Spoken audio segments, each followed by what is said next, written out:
Bueno, agora penso que sí que o fixen ben, que estou aquí en directo. De momento penso que hasta estou eu soliña. Eh, ah.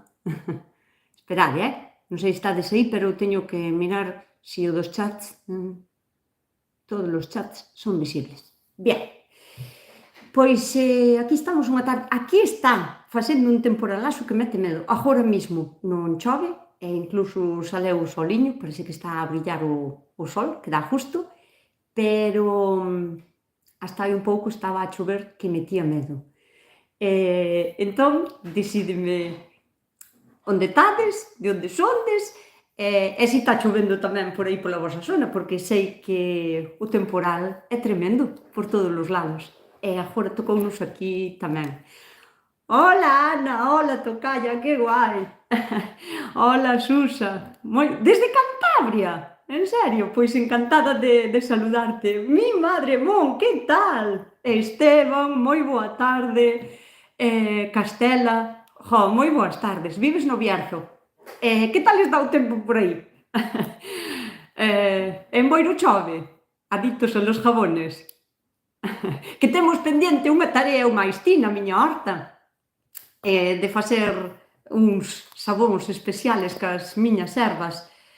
Hola, José Manuel, moi boas. Hola, Pupo, ves como fuches capaz, home, que dicía que era un negado para estas cousas. Non o é. Ves, Pupo, moi ben, encantada de che ter aquí na miña cousiña. Preparaste o cafeíño? Tomar o cafeíño comigo? Hola, Rosmari. Hola, José Manuel. Que guai, que mogollón de xente. Estuve no verán contigo e sacamos unha foto, e son da Giño. Bueno, pois encantada, eu non me vou a acordar da foto, fijo, Mon está en Coruña. Ameaza todo o día con chuvia, pero aguantas un pouquiño. Bueno, Elena Alonso, dende Vigo. Hola, Elena, que tal? Moi boa tarde. Por aquí estamos con chubascos. Aquí tamén, pero tremendos, No Bierzo fai o típico día gallego. Chove, se non ha de chover, non ha de chover. Quero dicir, isto recórdame o que un día un home preguntoulle ao home do tempo que tempo viña, o home do tempo dixo o home que lle había que dar tempo ao tempo porque o tempo sin tempo non viña. Entón, pois, todo depende. Hola, Meli, que tal? Encantada. Que guai de saludarvos a todas. Fixastedes o cafeíño, mirad o pedazo pote teño hoxe. Medio litro de manzanilla con tomillo. Voume relajar muchísimo. Depois vades a ter que falar vos, en vez de falar eu. Hola, en Santiago. Maribía, que tal está o tempo en Santiago? Porque Santiago xa sabemos que, bueno, polo menos ten a fama de que sempre chove. Chove moitos días ao ano. Meli desde Palmeira, seguro que estará o tempo máis ou menos como aquí, porque somos primas hermanas. Quero dicir, de distancia, que vivimos aquí cerca. Belén, desde Cáceres. Belén, que guai! Enténdesme en gallego? Eres de Galicia trasladada para Cáceres ou... Contame que tal está o tempo por aí por abaixo. Ricardo, hola, que tal todo? Todo moi ben. Moi boas tardes, Nusca, desde a Costa da Morte. Aquí chovendo mogollón. Aquí tamén, Silvia. Aquí tamén. Non estamos na mesma franja, pero máis ou menos chovendo. Que guai! Nublado, chovendo. Bueno, polo que vexo non canta o sol en case ningún sitio, e se canta o sol en algún sitio, pois será que non están aquí no directo, porque estarán aproveitando o tempo en outras cousas. E se cantara o sol, seguro que vos tamén estaríades. Ves? Non hai mal que por ben non veña. Chove, vamos a acompañar a Nusca no directo. Canta o sol, home, hai cousas máis importantes que facer, ir a comer un heladiño ou algo así. Chovendo, nublado. En Cantabria, soliño, xuxa. E 28 grados, bueno. Eu non sei, todas as que me dixeste desa agora que estaba chovendo, que estaba nublado, que estaban chubascos e tal. Aquí, calor fai un mogollón. O que non fai é un bo tempo porque chove, venta e así, pero calor fai. Eu penso que chegamos tamén aos 25 grados ou así, Bueno, e que tal vos vai logo? Que dudas vos surgiron para me preguntar esta semana? Unha cousa, xa arreglín o dos chats, agora non me marchan. Bueno, só arreglín, mira ti, parece que me colgí unha medalla, total o mérito non foi meu porque eu non tuve nada que ver. Simplemente dixeronme que non podes facer o directo con un teléfono se tuvera un ordenador ou así, ao mellor sí, pero co teléfono non podo facelo como o fixen, que o fixen así, como se di, horizontal, e por iso me desaparecían os chats, porque o teléfono considera que é mellor ver a cara que é ver os chats. Entón, pois, dixeronme, dándolle a volta, xa o arreglas. E arregleino. Beatriz, en Tarragona tamén chove. Moi ben. Desde Poio, Pontevedra, un biquiño gordísimo. 18 grados, marcou o móvil. En Palmeira, que va, home, ten que ser 28 ou algo así, porque eu teño calor, Bueno, se non tamén presta mellor o cafeíño. Hola, Paula. Bueno, eu estou co tomillo e o mesmo co orégano, córtalo e déixalo á sombra e listo. Porque a miña infusión é de manzanilla, bueno, da manzanilla que recollín xa no verán, pero o tomillo recollino... Non é que o recollera, a ver, eu tomillo teño todo o ano na horta. Non sei, teño a suerte de que na miña horta non fai neve, nin unhas granizadas tremendas, non. E máis o tomillo é fuerte como a peor que a ruda. Eu teño por toda a horta e non teño tampouco moita necesidade de jardar para ter, non? Pero o outro día arranquei unha planta que me estorbaba en donde estaba e trouxena para arriba con raíz e todo. Para secar calquera tipo de erva para depois facer en infusións ou para usala como condimento nas comidas, calquera tipo de erva non se debería de secar bruscamente. Isto é, nin ao sol directo dándolle moito ao sol, porque a vai a chamuscar, vai se lle evaporar demasiado rápido a auga e vai a perder moito aroma. E se usades deshidratadores, para deshidratar as ervas, que tamén se pode, que se xa nunha temperatura super baixiña, co cacharro medio aberto, porque as follas son moi delicadiñas. Entón, mellor é nun sitio moi aireado, boca abaixo o ramillete todo, con algo debaixo, porque sempre cae, para ir recollendo o que cae cando está sequiño, e despois, abaneando xa caen, se son cousas tipo tomillo, romeo ou tal, se é outras cousas como, non sei, o orégano tamén ou así, que non lle dé o sol. Nin a humedad, ten que ser un sitio seco e aireado. Desde a Cañiza, Pontevedra. Hola, Cris, e que tal está o tempo pola Cañiza? Toma a infusión primeiro, muller. Non me fría, non teñas medo. E máis eu, bueno, toma igual, ainda que sea media choquiña, que a miña o sea, é potente. José Manuel vaime regalar unha taza. De Aiquirindo, Aiquirindo. Pois, pero tes tazas de Aiquirindo. Mólame o sea, a frase está guai. Aiquirindo, hai que ir marchando, non? Vale, pois espero por esa taza. Despois no próximo directo xa tomo o café na taza de Aiquirindo. Con cada kilo, Aiquirindo. Hola desde Lousame, aquí ao outro ladiño tamén. Esperade que aquí hai un mensaje retirado. A ver. Pois non sei nin porque retiran mensajes, non creo que houbera ningunha palabra malsonante tal, pero, bueno, teño que miralo. Outra tarea pendente para aprender aquí os directos. Bueno, vamos a empezar cas preguntas, porque aparte de que sexa isto así un monólogo dirigido por vós, pois a mí se me dades cuerda eu falo, pero eu sei que surgiron un montón de dudas esta semana, e sobre todo co tema boniatos. Así que se tendes preguntas concretas de calquera cousa, despois eu xa mirarei se me presta contestar ou non. Vos podedes preguntar o que queirades, con respeto, con educación, preguntad o que queirades, que depois eu xa fago selección. E contesto así as que máis se repetiron estes días porque sona atópico que alguén así que está en redes como a min, que diga, muchos me habéis preguntado, e ao mellor non lle preguntou ninguén, pero a min preguntastedesme moitísimo, moitísimo como se planta, como se recolle, como se trasplanta, como se consigue semilla, como se conserva, como se... Entonces, preguntas máis concretas e, e así vamos un poquinho máis ao grano. Chove por veces na Cañiza. Encantada de conocerte, Cris. eh, a que se debe o nome do teu canal? Ah, que guai! Que guai esa pregunta. E máis gústame moito contestala. O que pasa é que eu sempre penso, joder, se só sabe todo o mundo, pero é que non ten por que saberlo ninguén. O sea que... Pero vouche contestar, mira. Non sei por que motivo, bueno, si sei porque hai unha leyenda moi bonita que non é unha leyenda, que forma parte da fisioloxía do ser humano. Non é que sea unha leyenda, pero ten así como un pouco tamén como de misticismo que a min me mola moito.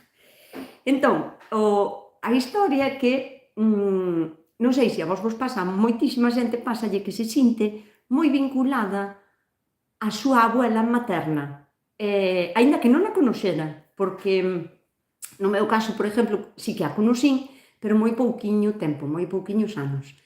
Entón, a explicación de que sintas esa especie de unión mística ca túa abuela, nai da túa nai, é porque cando unha meniña nace, xa ten no seu corpo o número total de óvulos que vai a ter ao largo da súa vida. Isto quere dicir que eu xa estaba no corpo de miña nai cando miña nai estaba no corpo de miña abuela.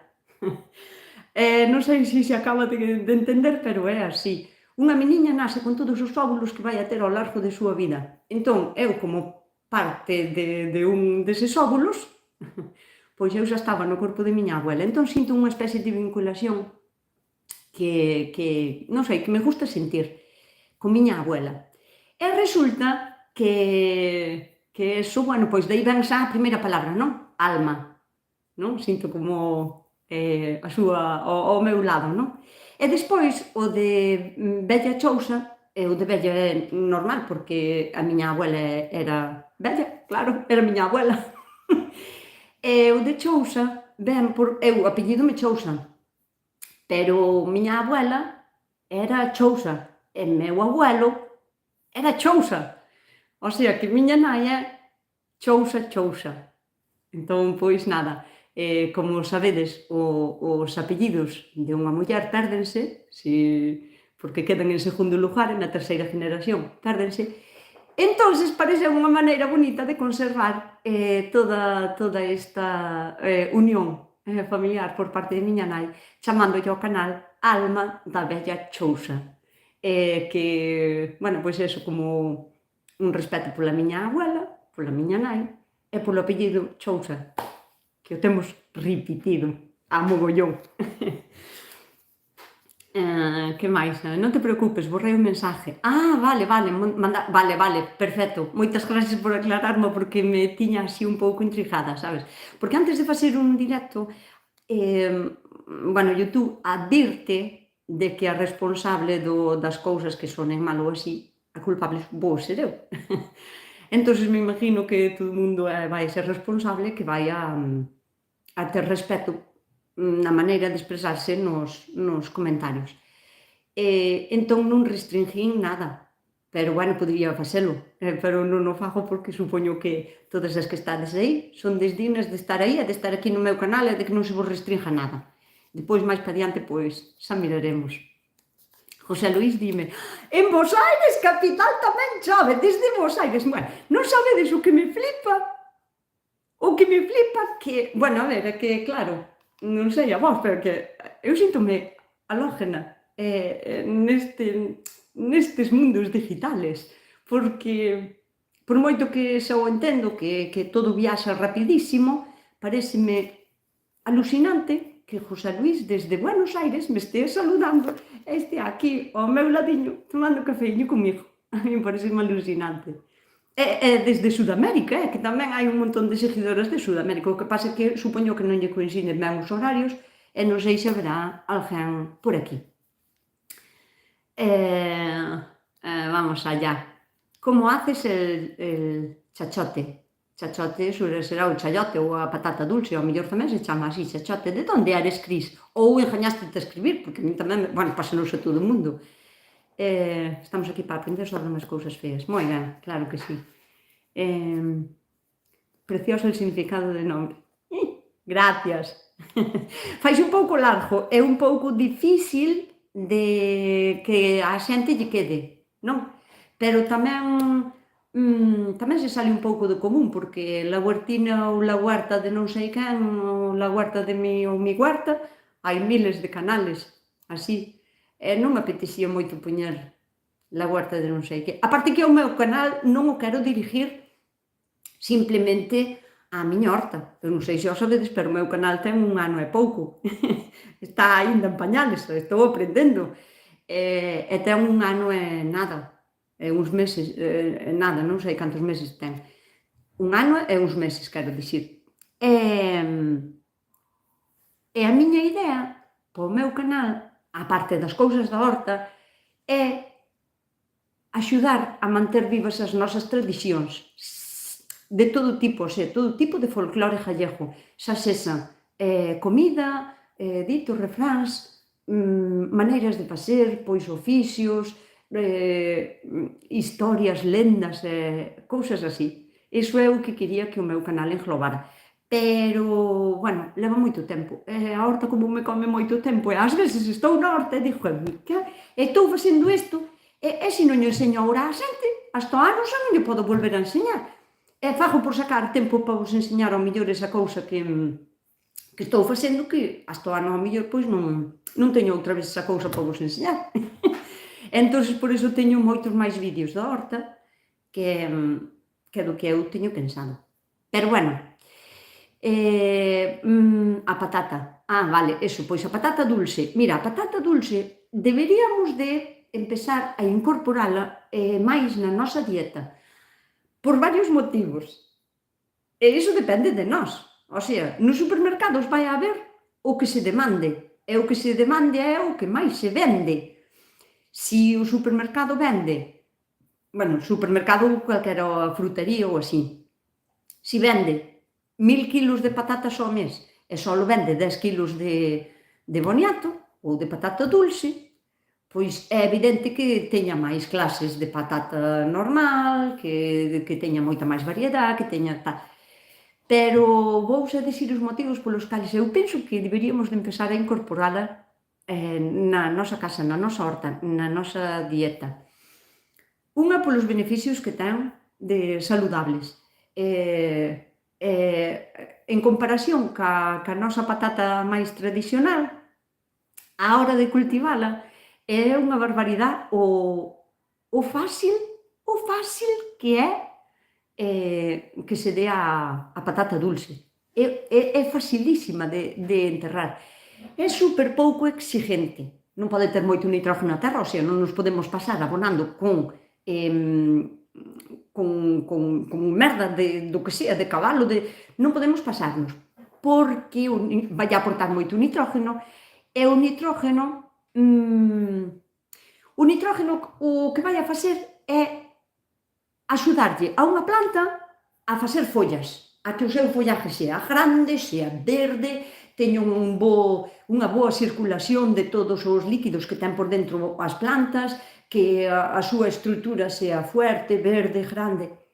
Pero claro, en que nos beneficia iso? Beneficianos nunha lechuga, nun repolo, que queremos que teña as follas grandes, pero non nos vai a beneficiar nas zanorias, nin nunha patata dulce, nin nunha patata normal, porque o que queremos é que bote abaixo os tubérculos. Entón, claro, non se pode abonar todo con argeiro, porque hai moita xente que dixe, sí, que bonín, é que lle botastes argeiro? Eu que sei. E moitas veces sin madurar, que iso é peor aínda, sacar o argeiro da porta e botalo xa para aquela, depende do que plantes. Pero non a todo o que se planta lle é beneficioso. Bueno, iso unha, que si tes un pouquiño cuidado de como abonalo, a planta darse ela sola, pode sufrir a sequía casi que sea, que non lle vai importar moito, é unha planta super resistente. E despois, bueno, fixen un vídeo outro día levantando solo unha planta para vos enseñar como estaban, bueno, máis porque quería eu ver como estaban xa abaixo no terreno. Bueno, saquín unhas patatas dulces increíbles, rondando os 2 quilos cada unha, e de unha planta saquín 4, o sea, a produción é tremenda. Despois, as plagas que lle poden atacar a unha patata das de aquí, e máis últimamente estaredes de acordo comigo, espero aí agora un montón de comentarios dicíndome que sí, que teño razón, que as patatas que temos aquí, cal sea, a baraca, a kénebe, a Mona Lisa, a agria, calquera tipo de pataca das que plantamos por aquí, colle un montón de pestes, e cada ano é máis difícil mantelas a raya para que vaya ben, porque miña nai cos aniños que ten, dixía ela, é que antes plantaba as patatas pos animales tamén, porque antes era plantar a patata, non lle facías caso, non había iso do sulfato, nin había iso das pestes, ti plantabas a patata e dali a 3 meses iba a coller. Había patatas pos da casa, había patatas para lle coser para as vacas, nada de botar as tonas, que tonas nin que tonas, botábase a patata inteira, botábanse aos porcos, botábanse as galiñas, botábanse a todo, porque producían moi ben, non tiñan pestes e non costaba casi nada mantelas con unha boa salud para ter unha boa colleita. Pero iso acabouse, iso agora xa non existe. Nin sea como sea a leira, nin como sea o ano, pode ser un pouquiño mellor ou peor, pero ao final é que se temos que gastar máis cartos en produtos para botarlle, para manter a raya todas as enfermedades que collen, ao final comprábamos mellor un par de sacos de patatas para comer, porque baste comprar un sulfato que diste mima que se me vai a leira de patatas, non sei que enfermedade ten. E colles a folliña, levas ya ali ao sitio e diche, sí, esa é tal enfermedade. Toma, botalle isto, 30 euros. Xa gastastes na semente, traballastes como unha campeona, fostes a char, fostes a arrendar, e fostes gastar os 30 euros que ao mellor nin che chegan para a colleita, e tes que volver a gastar outros 30, que xa son 60. E máis os 20 ou 30 que gastastes na semente, xa te posen 70 ou 80 euros. E iso xa son 2 sacos de patatas para comer casi 4 ou 5 meses. Entón, por iso vexo eu que a patata dulce tiña que ser a que viñara a sustituir, ou polo menos a apoiar a produción das patatas daqui, das normales. A súa conservación, deixademe botar un vistaxiño. Buenas tardes, guapa, eres única, tiñete que visitar, pero non sei onde vives. Bueno, non te preocupes, José Luis, vivo por aquí. En YouTube vivo sempre, en Facebook tamén hei de andar sempre, non te preocupes. Di que non compensa plantalas.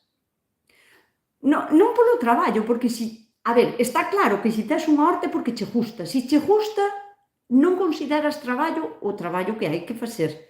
Ou, bueno, xa é o que me pasa a min. Eu son feliz indo para a horta, ainda que teña que facer o traballo que teña que facer e veña, o sea, cansadinha. Unha tenche que gustar, non é polo traballo. Eu penso que a min desgástame máis non o traballo que dan, senón non ver logro das cousas. Que pases tanto traballiño, que as coides, que as sulfates, que é outra peste, e ao final que colles unha carretilla de patacas que foi o que plantastes. E iso para min é o que non compensa. O traballo non é tanto. Eu recuerdo a miña abuela cocinando patatas e verduras para el cerdo, claro, para os cochos e máis para os puchos, e para as vacas, e para todo. Facíase unha tarteira grande, puxíase ali a pota nun tres piás, e cocíanse patacas para todas, mesturábase con un pouquiño de fariña, e andando.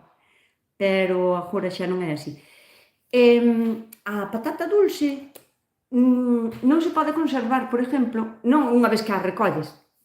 Outra cousa, moitísima xente, non é un aquel mentireiro, quero dicir, é verdad que me preguntastedes moitísima xente onde se consigue a semente do boniato.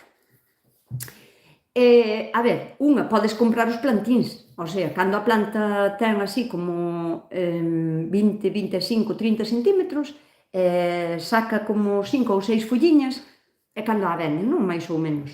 Podes comprar eso para plantalas, hainas que separar unha da outra como separarías un repolo, por exemplo, non? Hai que pensar, a roda dun coche, bueno, pois no medio unha plantiña, porque se os boniatos lle vai ben, van a medrar e faille falta o sitio abaixo. A planta búscase a vida, que o jabea para arriba ou para baixo e vai para todos os lados, porque fai como unha especie de hedra. Non sei se chega a estar catalogada de invasora, pero sí que é demasiado fácil de reproducirse. Plantas así. Ou tamén colledes unha batata, como lle chamamos, un boniato, bueno, podese humedecer ou poñerlle unha servilleta húmeda, poñelo en un sitio escuro, ventilado sempre, nunca cerrado en plásticos nin en cousas así, e vades saber que uns días, cantos días, pois depende do ben que lle vaia, de como estea de madurada como estea madurado o boniato, vai a tardar, pois, ao mellor 2 ou 3 semanas en empezar a botar os gomos, as plántulas, non? Así. E de cada boniato depende, hai uns que botan máis, outros menos, pero con un boniato que bote ben, ao mellor bota vos 10 ou 12 plantas, ben. E pensando que cada planta vai a dar ao mellor 2 kilos de boniato, pois estaría ben, teríades suficiente. Eso, podese poñer a fumar en humedad, ou tamén se pode facer como un pequeniño cabalón, un rejo, ben cheiño así de agua, poñer aí os boniatos e tapalos. E conservar sempre ese cachiño húmedo. Tens que estar seguido a mollar, que non este empapado, porque senón é un tubérculo, pode pudrir, como calquera outro bulbo que poñas en agua, non? Que sea escorreito, pero que estea sempre mollado. E cando empecen a salir para arriba os gomos, desentérralos, e eses gomos, pois, cando teñan así, o que vos dixen, non? 20 ou 25 centímetros, con un cuchillo, como que os rascas así, a carón da patata, ou pártelos ca man, que tamén parten así, clac. Esa tiríamos a primeira fase. Despois, eses gomos, hai nos que meter en un vaso con agua, poñelos en un sitio onde non lle dé o sol directo, pero que non lle falte a luz do día. Como calquera outra planta que queres que bote raíces e que a pos nun vasiño con agua, pois isto é exactamente igual. Polo nun vasiño ou en dous para que non estean tan apretadas. E depende do ben que lle vaia, pois tardará pois 2 ou 3 semanas en botar, sobre 20 días, en botar raíces, vai a botar bastantes. E cando xa teña unhas raíxiñas xeitosas é cando se pode trasplantar, levar para a terra. A terra, parademe, se vedes que tal. Estades aí a escoitar, e parademe se vedes que tal, ou preguntade algo. Plantos no bancal ou no chan. Depende, podelos plantar no bancal ou no chan.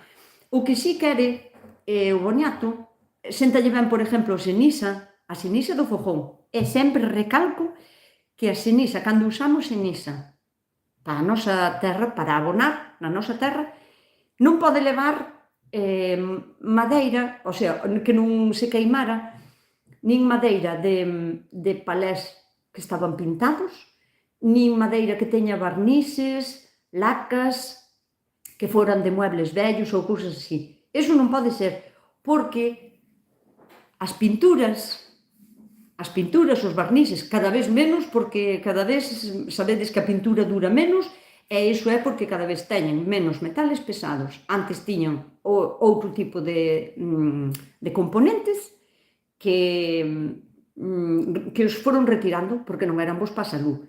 Entón, pero aínda siguen tendo. Si queimamos madeira con tintas, eses metales van a quedar aí e vámonos a traspasar a horta, vámonos a traspasar as cousas que estamos plantando e vámonos a comer. Ao final non valeu de nada, é mellor comprar un saco de 15, porque non é natural, que é artificial, pero polo menos asegurámonos que non teña tanta plomada. Entón, cando falo de ceniza pura, de madeira do monte, da que sea. Non igual se tendes carballo genial, e se non, pois de pino ou de eucaliptus ou do que queimedes, pero madeira pura de monte. E outra cousa, que outro día na tele preguntoume o presentador, pero vale tamén a ceniza do fogón, da barbacoa e tal, e eu, non, non, a da barbacoa non sirve, E vou vos explicar por qué. Non, pero que eu botolle madeira da do monte, eu fago igualmente, dá igual. Pero ti na barbacoa vas a poñer, cando faz unha barbacoa é porque vas a facer carne ou peixe, ou carne e peixe, ou marisco, ou o que queiras botarlle á barbacoa.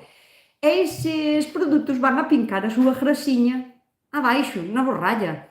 E aínda que ti non aprecies, esa borralla, aínda que sea de madeira da do monte, vai a ter a grasiña e o cheiriño do que fixestes na brasa. E valo a levar para a horta. Non é que lle vai a facer moito mal á planta, aínda que a planta non necesita aceites, nin grasas, pero vas a atraer ratos, topillos, musarañiñas, vas a atraer todo tipo de bichos indeseables e non vas a saber moi ben o porqué, e resulta que é pola sinisa usada malamente da barbacoa. A sinisa da barbacoa non vale pa casi nada, porque hasta incluso nas masetas poden ir ratos a telourache por ali, a facerche buratos. Entón, vaille moi ben a sinisa aos boniatos, o terreno no que o plantedes dá igual que sexa no bancal, porque me preguntou aquí Paula, dá igual que sexa nun bancal ou na terra, plántalos onde ti queiras, onde mellor che veña. Tes que pensar que o boniato ou moito calor ten que haber para se dar en 3 meses, 4 meses, ou senón o sitio onde o plantes pode chegar a botar 6 meses, ou 7, incluso. O boniato é unha planta que ti podela plantar casi cando queiras, que non sea con heladas, que é unha planta que non aguanta moito o frío. De feito, é unha planta originaria de Centroamérica, ou, bueno, en Sudamérica tamén, Perú, Colombia, Bolivia, Ecuador, Puerto Rico, por aí. Ali hai caloriña, claro. Entón, ti, por exemplo, podes plantar os esquejes de boniato en febreiro, porque na túa zona xa non hai heladas, vistes as plantas a vender e diste, ai, que ben, vou levar boniato, non? Que vin que era moi bo de plantar. E plántalo en febreiro. Non vai a morrer, pero en marzo e en abril vai a estar exactamente igual, do mesmo tamaño que estaba cando o plantastes. Non che vai a ir a ningún lado, nin para arriba nin para baixo, vai a hibernar. E máis, podeslle facer o efecto contrario que como está plantado e non ten o calor que necesita, porque necesita de 20 grados para arriba para ele empezar a madurar, a grelar, a botar follas e, polo tanto, a botar raíces, tubérculos abaixo. Entón, como lle fan falta de 20 grados para arriba, é mellor que a plante xa en abril ou en maio. É a miña recomendación. Podela plantar cando queiras, ou cando na túa zona vai ben. Eu penso que no sur de España, se hai alguén por aquí máis do sur, pois dirá que se ali que se pode plantar a partir de febreiro ou marzo. Pero aquí, por exemplo, no norte, sí podes, pero non vai a facer nada. É contraproducente telos tanto tempo porque pode como facer, como vos explico, como un engrosamento para manterse viva e ao final non bota os tubérculos. Queda como a planta inactiva, pero viva, e depois non bota os tubérculos. Por iso que cada cousa po que é o zapato e po pé.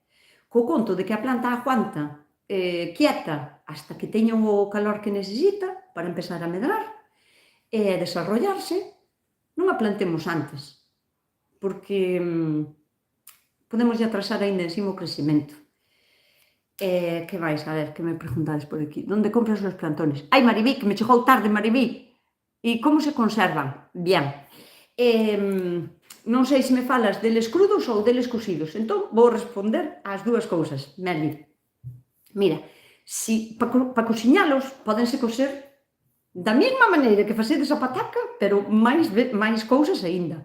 Porque nin ten por que chegar a estar cociñado de todo. De feito, podese comer crudo, o que pasa é que se oxide, hai que botar un aceitiño, un vinagriño ou algo así. Pero ti podelo rañar e comelo así na ensalada. Ou comelo así, quitas a tona, porque a tona suele ter un sabor como a terra, ou a lavas moi ben. Se a lavas moi ben e a fratas, tamén se pode comer hasta incluso ca piel.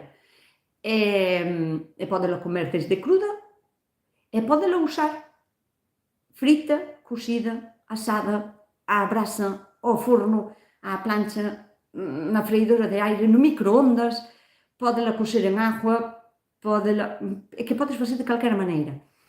A maneira como máis común para usala é metelo ao forno. O que pasa que, claro, para cociñar un boniato así de grande, pois igual lle leva 40 ou 50 minutos, ou unha hora, non? Depende do grande que sea, do calor que lle deas. Non é bo que lle deas moitísimo calor para que se faga antes, non funciona así, queimaríalo. Entonces ten que cociñarse durante unha hora sobre pois vamos a poñer 170 ou así, grados, porque o meu forno, por exemplo, 200 é moi potente, entón non debe ter ben o termostato, entón claro, por aí e vas mirando. Pero lévalle casi unha hora cociñarse ao forno. Entón, claro, dis ti, teño gana do boliato, pero se o teño que meter ao forno unha hora, é unha pérdida de energía, porque o forno tamén traballa con energía. Entón, cal é a maneira? Enches a bandexa de boniatos, vai a cociñar igual un boniato que 6 ou 7 os que che collan na empanadeira. Entón, podes cociñar a empanadeira inteira, nunha hora tes a empanadeira chea de boniatos cociñados, estarían listos cando os pinchas, pois como unha patata. Non vos compliquedes tampouco moito. E se está un pouquiño duro non pasa nada, porque, como vos dixen, pódese comer incluso crudo, entón, inda que non estea cociñado todo, tampouco non hai ningunha... non hai que botar as mans á cabeza, sabes? Pero, bueno, se queres que che quede un puré para según que recetas, pois eso. Entón, unha vez que están cociñados, así no forno, ou nas brasas tamén, que quedan moi ben, envoltos nunha folliña de verdura, quedan tamén moi ben metidos así na brasa. Ou, bueno, en papel de aluminio. Consérvanse moi ben na nevera, pois, ao mellor 2 semanas, ou así, quero dicir que podedes facer boniatos ao forno para ter pa 15 días na nevera gardados, para lle botar man, para facer miles de cousas. E dá igual que sean primeiros, segundos, sopas que postres. É que se usa para todo, porque o postre co boniato é unha pasada. Ten un sabor peculiar. Non todos os boniatos saben igual, porque hai diferentes tipos de boniato. Estadesme escribindo? Plántase en area da playa. Claro, porque lle é máis blandiña. Aquí tamén temos algunhas zonas, como en Agiño ou así, que moitas hortas teñen area. E pensan que é mala terra para plantar, pero, sin embargo, os tubérculos non nacen millor que... O sea, onde millor nacen é na area, o sea, as patatas, as zanorias, os boniatos. Entón, claro que se plantan na área da playa, vai genial. Hai recetas de repostería? Sí. Miles de recetas de repostería con patata. Se é rica ela sola, unha vez que a tes asada, se é rica así, para comela así a cucharadas, para acompañar o que sexa. Incluso a patata inteira, sabes? Córtalo un pouquiño e vala comendo así a cucharadas. Se está rica xa así, imagínate se lle botas, pois, un pouquiño de mel, un pouquiño de azúcar, un pouquiño de canela, 2 ovos, un puñado de fariña e xa faz un bizcocho. Ou un pouquiño máis espeso, faz unhas chulas. Ou é que en postres podémonos perder. Postres con boniato os que queirán. E ensalado tamén, O sea, acompañan perfectamente carnes, peixes, fan purés, sopas, de todo. É multiversátil.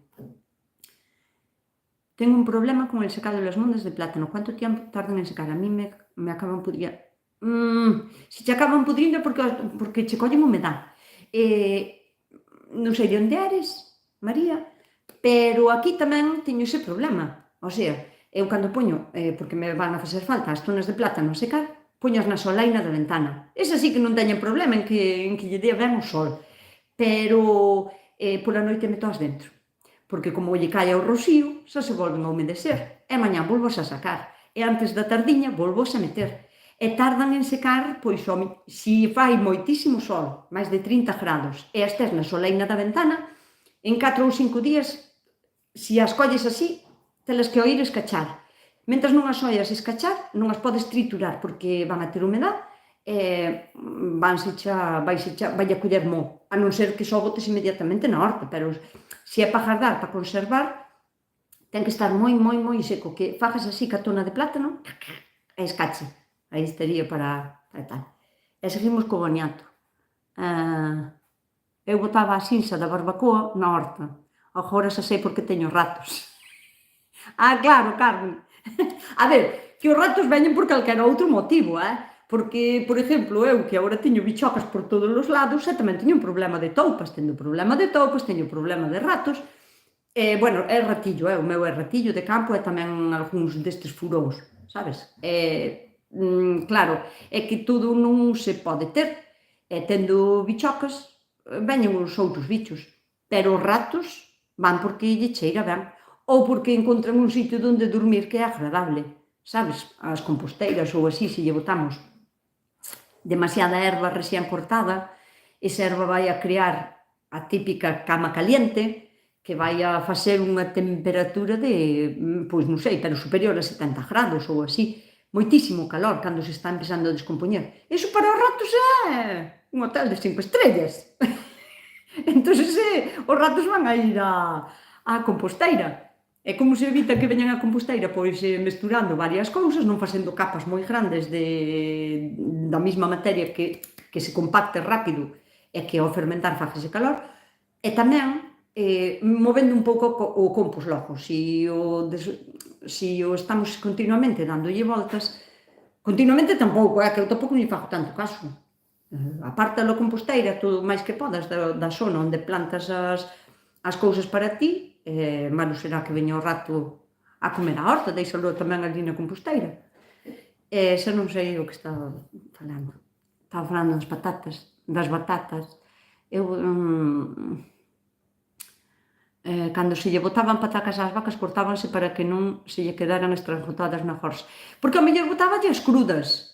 José Luís, ao mellor botáballe as crudas, que nós tamén temos botado crudas e escollíamos as pequenas, porque de tantas que había, e collías patías máis mellores, as máis grandes tampouco non nos gustaban, porque hasta eran malas de estonar, pero as pequenas sí que se lle botaban crudas, pero se están cocidas non se lle estrancoan porque son blandiñas.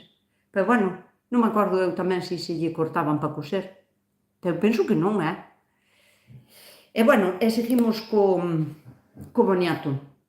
Preguntábame Meli como se conservan, entón, se están cociñadas no forno, consérvanse 2 semanas ou máis, na nevera, para irlas consumindo así a medida que che fagan falta. E se te referías, Meli, a como conservalas unha vez que as arrancas da horta, pois é unha cousa parecida ás patatas normales típicas daqui. Non podes masalas moito, iso para empezar.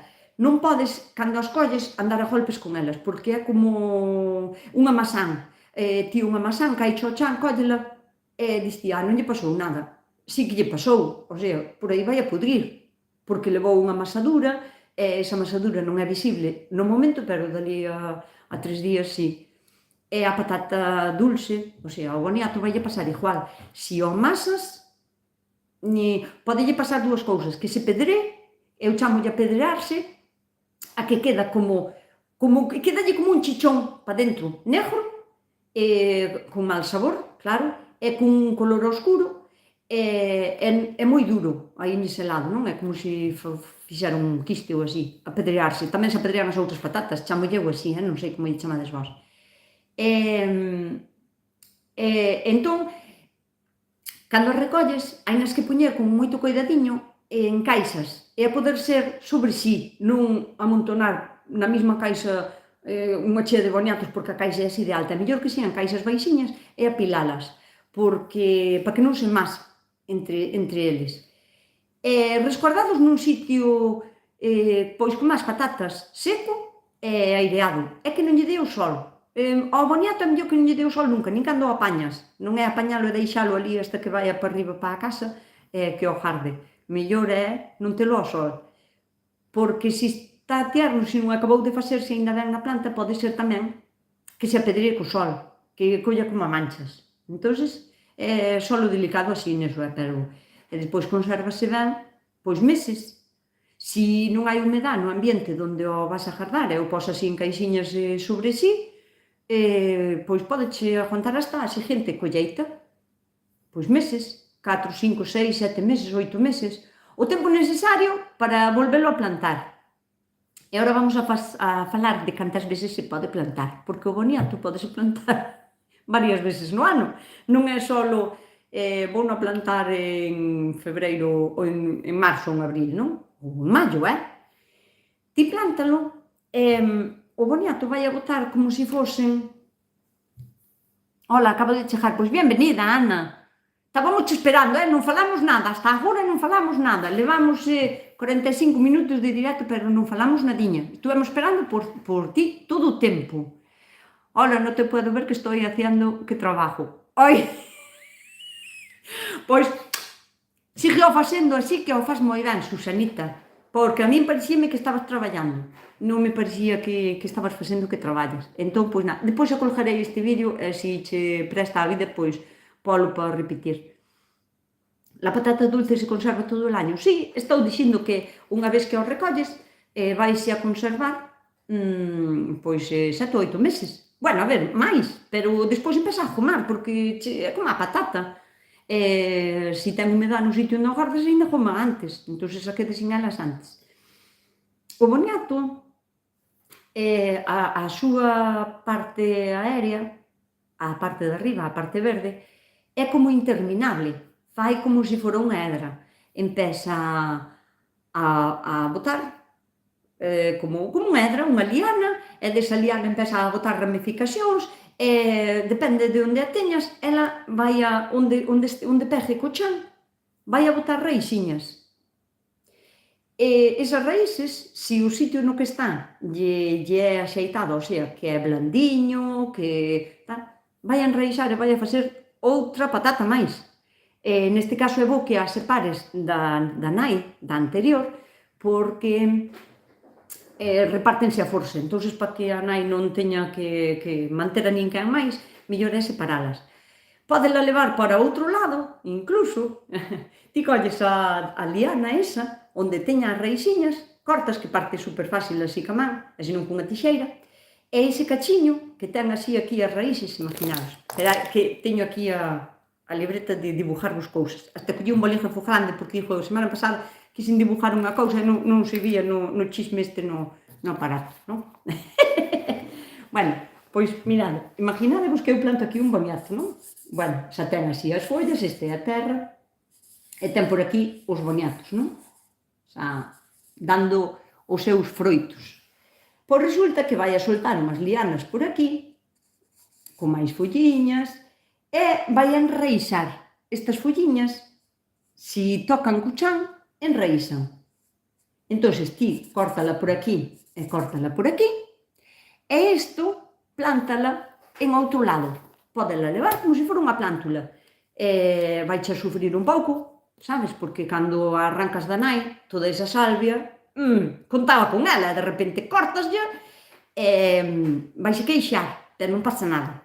Ti procura que o sitio onde a vayas a trasplantar estea húmedo, non o fagas ao mediodía, se estamos no verán, pero un pouquiño á noitiña, sabes, para que colla todo o frío da noite e lle dea tempo a recuperar, e mantén o sitio húmedo desa que acabas de trasplantar, pois polo menos, non sei, o primeiro mes, hasta que vexas que colle vida, e deixala quedar. E esa planta vai a ser un novo boniato, con tanta forza como a anterior, ca mesma forza, que vai a parar isto? Porque diste, entón, é interminable, xa teño plantas para sempre. Vai non frenar o frío do inverno. O frío non se leva moi ben con el. Outra pregunta que me fixastedes moito, non sei se me fixastedes agora por aquí. Cando sei que están os boniatos para apañar?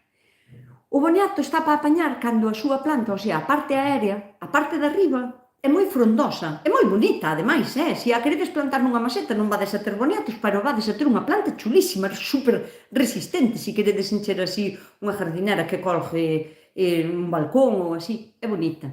Non é duradeira, home, a non ser que esteas nun sitio moi cálido, pero, se non, non. Entón, vai a botar moita brosa, e vai a estar verde bonito, bueno, verde tampouco, verde anaranxada e media amoratada. Eses son os colores, non é verde como unha hedra, ten como uns matices rojos ou amarillentos, dependendo do tipo de boniato que plantes. Porque todo isto, hai moitísimos tipos de boniato, moitísimos, pero en colores, hai no blanco, hai no amarillo, hai no rojo, hai no lila, e cada un ten o seu sabor. Bueno, a mellor o blanco e o amarillo son casi iguales, pero o naranxa ten un sabor moi peculiar e o rojo ten outro tamén diferente, non moi diferente, pero sí que se nota a diferencia. Entón, estaría guai tamén que encontraras o que máis che gusta. Entón, a planta, o boniato estaría para apañar cando esa frondosidade de planta tan bonita que tu vestes durante meses ocupándoche un montón de sitio, se volve amarilla, amarilliña, blanca, vai perdendo como a capacidade de cubrición, sabes? Ti, por exemplo, vela durante meses todo o cacho que plantastes cuberto dunhas follas bonitísimas e de repente empezas a ver como claros, como huecos, como se viras o chan, como se diste, ai, eu non sei que pasou aquí, pasoulle que están para apañar os boniatos. O sea, é moi evidente, pero que duda cabe que os podes apañar antes. Eu non sei se vistedes un vídeo que puxen outro día para vos enseñar, arranquín un deles, aínda poden botar na terra 2 ou 3 meses máis. De feito, casi están mellor na terra se non lle chove, mentras a planta estea fuerte, que traelos para a casa se non tes onde poñelos. Así, esa non sei, foiseme a pinza. Ola, Nosquiña, rexía me conecto. Moi ben, Emma. De onde nos falas? Se está chovendo? Porque aquí tiñamos, só quentaba o sol en un sitio. E non era, xa non me acordo onde era. Onde era? Xa non me acordo onde era. Pero chovía por todos os lados. Rayos, trenos, centellas. Aquí empeza a oscurecer outra vez para empezar outra vez a chover. Este ano boniato. Ves? Pois é. Unha cousa. Pode ser que compredes un boniato no supermercado e que o poñades a gomar como mandou o Nusca e que non vos bote gomos nunca en la vida. Que chegue hasta incluso a pudrir aos 2 meses e dis, pois non me botou gomos. Iso é porque o boniato ten os químicos pertinentes para que non gome. Porque quen o colleita e o vende, pois sabedes que hai uns chismes para lle botar para que non gomen. Así están máis bonitas máis tempo, e non en todos os países está prohibido, ainda que debería, pero non está. E non che vai a gomar nunca porque ten un químico que llo impide. Entón, como saber que boniato podo coller para poñelo a gomar? Non? Pois o meu consello é que gastes un pouquiño máis e que o compres ou a alguén da casa, non? Que, por exemplo, eu aquí onde vivo hai unha feira, o sea, de artesanal, de produtos da horta directos. Eses podes ter a garantía absoluta de que non teñen nada. Ou, por exemplo, as señoras que venden no mercadillo, non sei, o día que sea na túa zona, o mercadillo que hai, que se vende de todo. As señoras que venden as cousas e os produtos da súa horta, non creo que tampouco lle boten nada, e se non preguntadeslle. E se non compralo, que sea bio, o sea, que sea ecológico, porque tamén nos podemos asegurar unha maneira de que non teña os polvos eses que suelen botarlle. E outra fórmula é idesvos á tienda vosa de confianza, onde lle comprades sempre os plantóns e onde comprades todo para a horta, e dixideslle, joder, que vos los traia, non? Porque ao mellor non os traen porque temen non vendelos.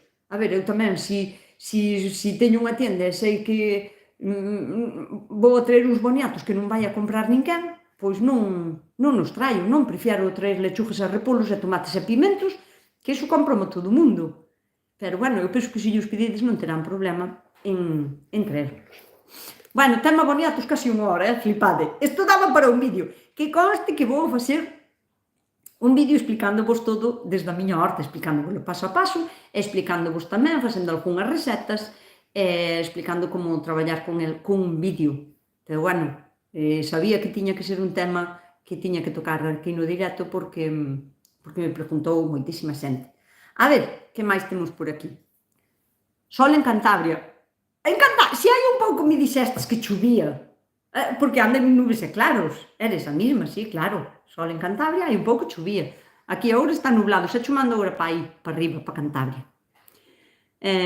Unha gallega desde Barcelona. Hola, Flora, pois encantadísima de te saludar.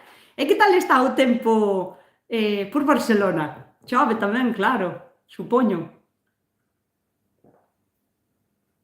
Rosa pregúntame se venden o plantón. Claro que sí que venden.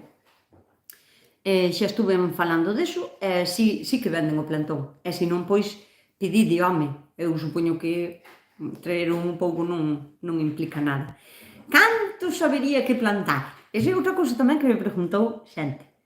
Cantas plantas teria que plantar? Depende da produción que queiras. Ese é como se me preguntas, mira, cantas plantas de tomate me recomendas? Eu recomendo 6.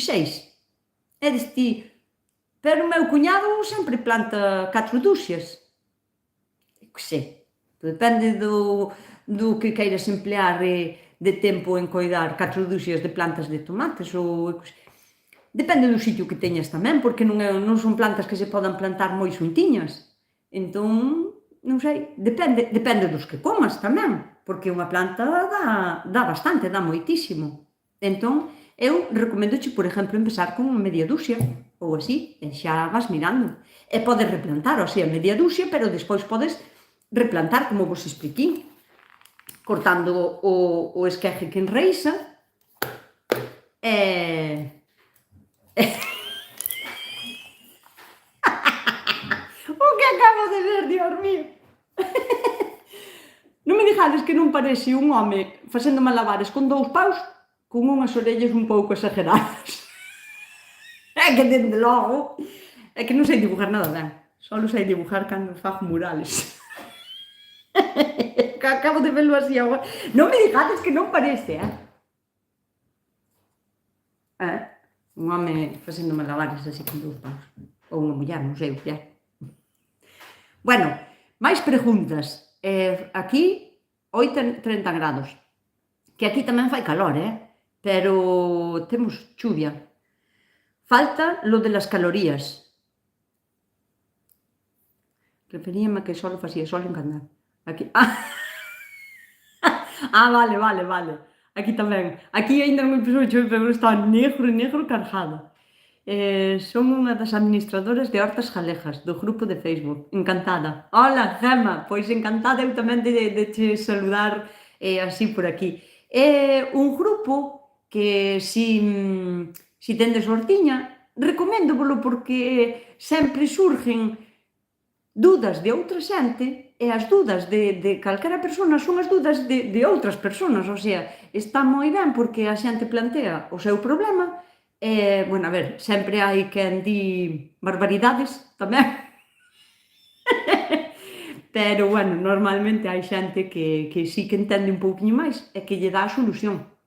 E ao mellor ese era o teu problema tamén, porque ás veces tamén é o meu, e alguén ofrece unha solución que che pode resultar moi xeitosa. Ves caras onde non as hai, que sempre me pasa. Ves caras onde non as hai, ves garabullos que parece que están bailando o twist. Un día encontrei un garabullo e a min parecíame un home bailando, pero dándolo todo en la pista del baile un sábado pola noite. E vou volo enseñar,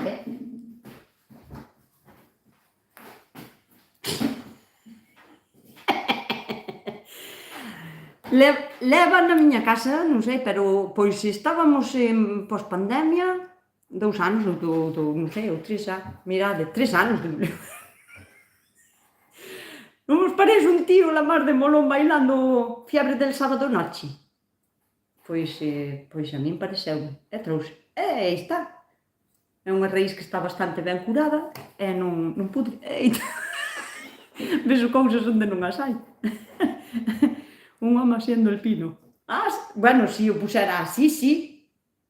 Pero eu considero que estas son as pernas. E que está bailando tipo así, sabes? One like an Egyptian. Está facendo ese baile. Bueno, a ver, que se me aburre aquí o personal. Cuestións e dudas que teñades sobre o que queirades. Preguntádeme o que queirades. Depois eu xa fago limpeza de cousas. Sería Sería conveniente arrancar as cebolas co que chove? Home, eu claro que sí. As cebolas do verán? Eu digoche que sí, inmediatamente. Non creo que teñas as cebolas ca rabecha verde aínda, non? Ou sí? Sería curioso, porque en setiembre xa as cebolas eu apañarías, porque se vai a chover moito e a terra vai a estar empapada, agora a cebola non ten o poder de absorción de agua que tiña cando tiña todas as raíces en pleno funcionamento ao ter a rabecha de arriba verde. Entón vai a menos. E un bulbo en agua, se o que sea, pode pudrir. Podeche pudrir non ao mellor por fora, pero si a segunda ou a terceira capa de dentro. Eu apañarías, estirarías todas nun sitio que lle dera o aire, deixaría que acabara de secar as rabechas se é o caso de que aínda non a tes seca, porque senón xa as terías apañadas. Ola, Nusca, nas Pontes de momento non chove, pero fai moito vento. Tamén aquí a mañá fixo moitísimo vento, pero moitísimo, un temporalazo importante, pero tamén se acabou, logo amainou. Como aquí non lle impide nada que o vento siga pa diante, pasou, marchou, vai pa lá, vai vos pa lá, pos da lá. Los boniatos tamén los plantas en los bancales? Sí. A ver, podelos plantar nos bancales ou en terra. Eu teño terra tamén e planto moitas cousas na terra. Nos bancales, digamos que planto as cousas que son un pouco máis delicadas de coidar, porque eu fixen os bancales para a miña comodidade, a parte dos beneficios que ten para as plantas, non? Non pisas a terra, non a machacas, fala máis fértil, destinas cada zona a unha plantación, podes facer mellor a rotación de cultivos, a asociación de cultivos, sabes?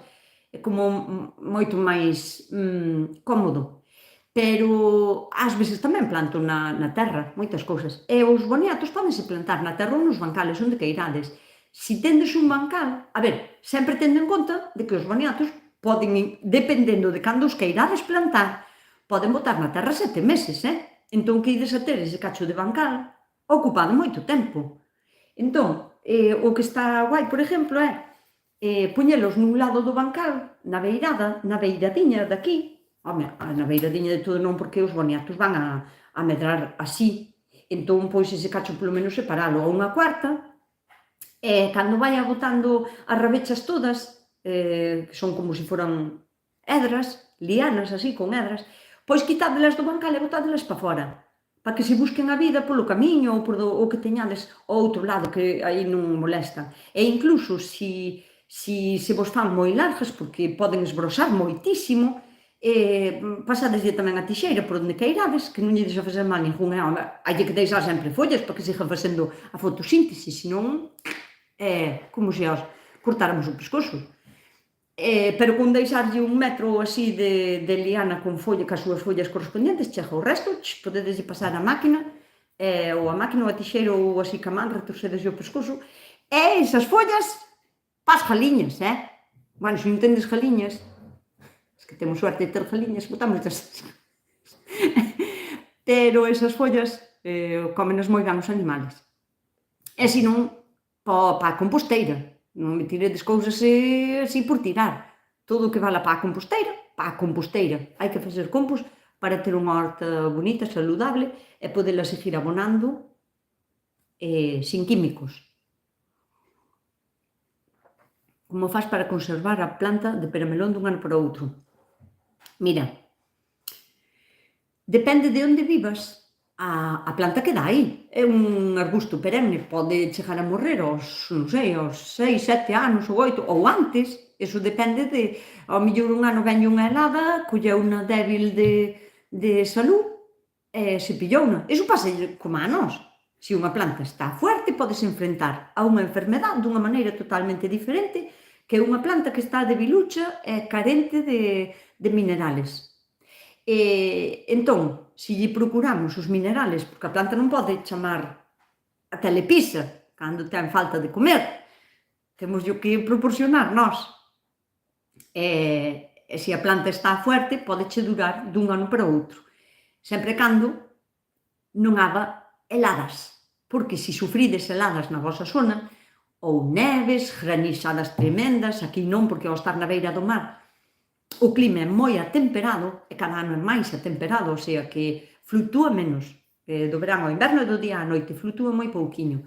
Entón, na vosa zona, si hai nevadas, o que tens que facer é, ao mellor, a hora de chegar setembro, outubro, arranca as plantas, polas en un cacharro con terra e lévalas para un interior, sabes? Para un alpendre, para debaixo do tellado dun albollo ou así, e valas coidando igualmente hasta que as podas sacar despois na primavera. Fanse por esquejes tamén. E senón, pois, o sea, eu consérvanse ali, na horta, dun ano para outro. Non ten máis misterio. Entonces, esas lianas que dices, podríame tutorar? Non, muller, non, mi má, menuda traballeira, nin se che ocurra.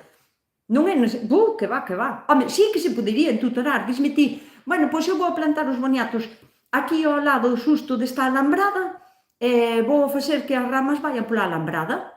Bueno, pois tamén é unha maneira de facer como o xerre, porque vai a facer como se fora un xerre, de hedras, caduco, claro, pois non é para sempre. Cando quites os boniatos, pois o xerre desaparece. Pero, bueno, se é así, sí. Pero se é por beneficio da planta, olvídate, non pases esa traballeira. Non é necesario. O boniato dase el solo. En tutoralo, mi má, é unha traballeira que flipas. Pero, bueno, non me parece mala idea poñelo ao lado dunha alambrada para facer como se fora xerre. Teríala que guiar, porque non é un tipo de liana que se enrede, sabes? Como as curcubitáceas, como se fora unha calabaza ou algo así que teña uns chismes que se enredan así. Non fan eso. Teríala que ir guiando ti. Pero non é mala idea. Sempre cando o terreno sea esponjoso, blandiño, que drene ben, eso, aí estamos de acordo. Yo pedí la planta per a melón. Por internet pedíchela, Flora.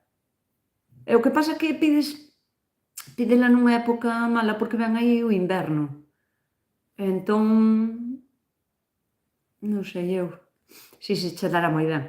Referente á fotosíntese, se hai que deixar as follas, por exemplo, nos tomates, as que se poñen feas hai que quitalas, non? Si. Non, claro. A ver, pero non é o mismo unha tomateira, mon. Non é o mesmo unha tomateira que tens que quitarlle as follas que están por debaixo do último fruto, non fai nada, ningunha folla fai nada por debaixo do último fruto, sempre cando esteamos falando dunha solanáceas. Solanáceas son o tipo de plantas que plantamos na primavera para recoller o seu fruto no verán. Bueno, generalizando para que entendades, solanáceas chamámoslle aos tomates, a todo tipo de pimentos, a berenjenas e outras moitas, a pera melón tamén. Toda a folla que teña por debaixo do primeiro fruto resta energía, non fai nada. E a que estea por encima, que estea pachucha, en mal estado, ou que collera unha peste, ou que se empece a poñer castaña ou así, tamén a quitamos, porque non vai a facer a súa labor, que a súa labor é facer a fotosíntesis para axudar a planta a estar máis fuerte, máis vigorosa, pero se está enferma, non fai nada. Entón, mellor é quitarllas. Pero no caso dos boniatos, non pasa isto. O sea, porque non ten o mesmo tipo de botar as follas. É como unha liana e nunca as follas se poñen cativas. Non é que as follas de atrás vayan embellecendo e que sean máis novas as de adiante. É que non fai eso. Como vos dicen que bota unha raíz, ao mellor cada cuarto ou así, onde pega na terra, bota unha raíz. Entón, non... As follas que están máis pegadas á planta son sempre verdes. Están sempre ben. A ver, que máis? A miña tía plantou os melóns e as sandías este verán e douselle increíblemente na area. Moi ben, pois me alegro moitísimo, Xuxa. E de sabor que tal? Porque a area é moi guai para plantar moitísimas cousas. A ver, unha planta o que quere tamén que estea todo esponjosiño, que estea tal... Cal é o antagonista? O protagonista da area que é flexible e ten holgura para deixar medrar a planta ben. Pero o antagonista é que regase, desaparece a agua. Entón, como que hai que regar máis a menudo, non? Ese sería o problema. O problema é máis vou vos a dar unha solución que me acaba de acordar así agora. Si a vosa terra, por exemplo, está moi machuquenta, machuquenta quero dicir que non teña holgura, que estea moi apelmasada, que sea moi dura, unha terra que, que peche, que cada vez que vaiades a cabala, que haba que levantar a laguña por riba da cabeza para enterrala porque está moi dura. Unha das maneiras de solucionalo, añadir compost ben feito e ben descomposto, sempre, todos os anos. Pero despois, se lle podes añadir un pouquiño de area, a area de playa está prohibido collela, avísovos, por se acaso, que teñades cuidado. Non collades nunca da beira da marea, porque vai a estar salada, e o sal non lle vai a aportar nada boa á terra. E area de río, da canteira non, porque é que a area da canteira ás veces ven de desfacer algunhas pedras que saen por si tenden a pechar, non? Como o sarso, por exemplo, ou a saorra. Iso xa vai a pechar máis, entón non vas a conseguir nada. Ten que ser unha area que non se pegue entre sí, sabes? Tipo area da playa, tipo area de río. Pero a area da playa está prohibido collela, xa vos aviso. Que máis? Ai, pensei que me marchárades. Púxome aquí que había un error. Debe de ser o error que se levamos unha hora e pico aquí colgados. E sondes unhas campeonas a contar aquí 57 personas máis dunha hora a mirar para min, porque se me aburro hasta eu. Si, pois, por internet. Bueno, pois, mira, Flora, si a que pedistes agora por internet, de que? De peramelón, me dixeches, mira, pois non a plantes na horta, por se acaso, para que non morra. Planta nunha maceta e ten un pouquiño máis de resguardo, sabes? En marzo, máis ou menos, non sei de onde eres, pero, cando non haba riesgo de heladas, en febreiro ou así, ou en marzo, sácalle algúns esquejes e plántallos ao lado. E así, en abril, maio, ou cando sea que plantes ti as cousas na horta, cando plantes os pimentos, pois levas tamén os esquejes que fixestes da planta que compraches. Eu recomendoche así, porque ao mellor a planta esa que compraches igual ven dun clima moi atemperado e ti vas a dar de supetón unha friaxe que non lle vai a sentar ben. Entón, planta nunha maceta, pona así un pouquiño de resguardo máis á man e depois na primavera xa levarás pa a horta. E se che morre no intento, pois depois pides outra. Pero xa me contarásme por aí. Tema mermelada, moi ben, vamos a cambiar de tema, porque senón se me aburren as plantas. Ou se non chegan as 2 horas de ti. Non chegan as 2 horas. Entón non hai nada que facer, home. Só hai que ir á horta a traballar, pero hoxe está a chover. A mermelada de pimento. Fala separada ou por colores? É igual que a de tomate. Non é igual que a de tomate. Sí e non. A ver, falo por separado. Se teño pimentos suficientes, claro que o fago por separado. Pasa o mesmo que cos tomates. Se teño tomates amarillos suficientes, eu fago mermelada de tomate amarillo. Non é por nada, que a variedade de colores é fermosísima. E non fago só a mermelada roja, que é aburrida. Que pasa se mesturamos tomates de colores, non? O amarillo, o negro... Vai non se salir a mermelada toda roja. O sea, color tomate, color salsa de tomate máis transparente, non? Porque a mermelada que non é salsa de tomate. Pero vai non se a quedar roja, porque a pigmentación do color rojo vai a ser máis potente que a do amarillo. Entón, se mesturamos a mesma cantidade de tomates rojos e amarillos, vai nos salir mermelada roja. Non vai a salir amarilla.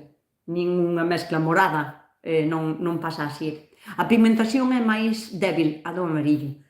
Pero se teño tomates suficientes, eu fago por separado. Así teño mermelada de tomate rojo, mermelada de tomate amarillo. A mermelada de pimentos faixe igual que a de tomate? Podes facela. De feito, eu recomendo que a fagas. E cando faga o meu vídeo de mermelada de pimentos, que o teño tamén en tareas pendientes, eivos de facer, se podo, as dúas recetas. Unha receta faríase moi parecido a como se fai calquera outro tipo de mermelada, non? Limparías os pimentos, pesarías a cantidade estatal, ao principio hai que botar unha pouca de auga porque o pimento non ten auga para que se vaya cosendo e despois botarlle o azúcar para que... Esa é unha maneira. Despois trituras e tal, ou xa cortas en cachiños se non a queres triturada e quedanche os cachiños así como enteiros. Pero quedalle un sabor como moi pimento. É como unha cousa parecida. Ti imagínate unha cousa parecida a isto. Imagínate que colles un cacho de bacalao, que xa está cociñado, que fixes unha caldeirada de bacalao, e colles o cacho de bacalao e botaslle moito azucre para facer mermelada de bacalao. Non vai a saber ben, o sea, vai a saber o que é. Por moito azúcar que lle botes non vai a ser mermelada, nunca. Pois ao pimento pásalle unha cousa así parecida. A verdade, non sei que me fixo cosquillas no nariz. Pois vai a pasar unha cousa parecida, vai a saber moito a pimento dulce, pero a pimento. Entón, pa min a mermelada máis rica, bueno, os que me conocedes un pouquiño xa sabedes que as miñas mermeladas preferidas son a de tomate, a de pimento e a del quequenje, por poñer tres. E ademais nese orden. Bueno, non, a del quequenje podía poñer en todos os órdenes, o sea, al quequenje es tomate, al quequenje pimento e al quequenje. A miña maneira preferida de facer a mermelada de pimentos é meténdose ao forno. Iso é unha pasada. Unha porque consigues metos ao forno sin nada, nin aceite, nin sal, nin nada, que eu non sei por que esa manía de botar de aceite a todo, non o necesita. Bueno, xa sabedes que case unha hora, 40, 50, 60 minutos, falle falta un pimento morrón bo, e os meus este ano son grandísimos, vouvelos enseñar.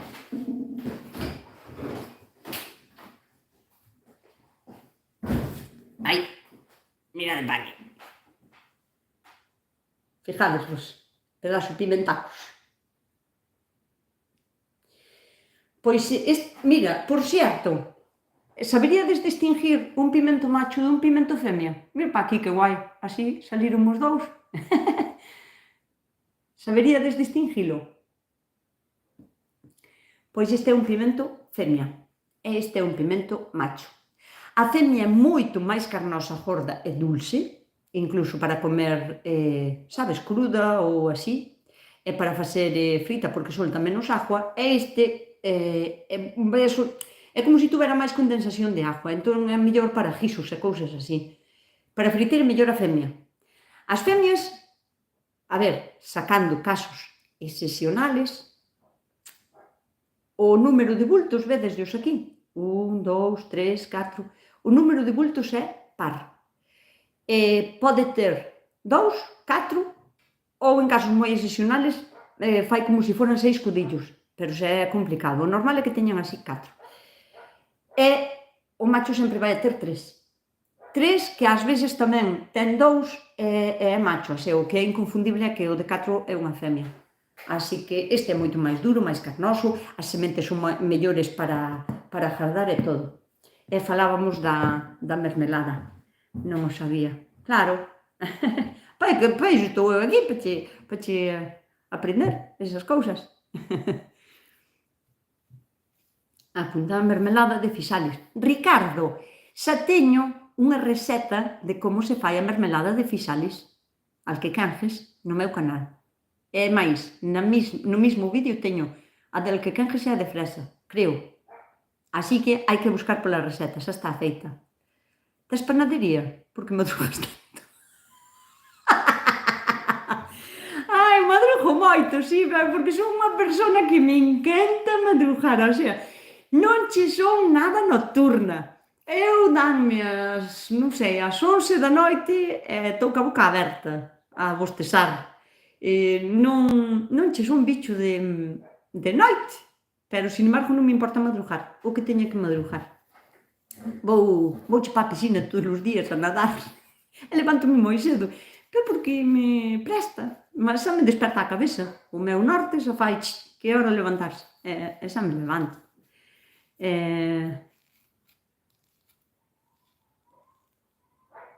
A ver, boas, acabo de chegar. Moi ben, Ana, pois ben vida. Fixaste o cafeíño? Eu só vou a ter frío, pero semillas de pimento macho ou hembra, valen todas para plantar, valen todas para plantar, incluso vos recomendo jardar, por exemplo, colles as sementes para jardar, e jarda, por exemplo, casi todas de femia, e bota 4 ou 5 de macho tamén. O sea, valen todas, pero bueno, cada un como tratas as masanseiras para que as masáns non che collan o verme. Onte fixen a receta de mermelada de tomate e quedou espectacular. Moi ben, Paula! Así me gusta, ves? Xente aplicada que se pon a facer as cousas e que lle salen ben. A moito me gusta cando me din que lle sale ben, porque se lle sale mal teño que analizar e por que lle saleu mal. A ver, contame que fixeches. Ou contame como tes. Bueno, o tema masanseiras. De onde eres, Paula? Porque, mira, Paula Moure, creo que che conozo.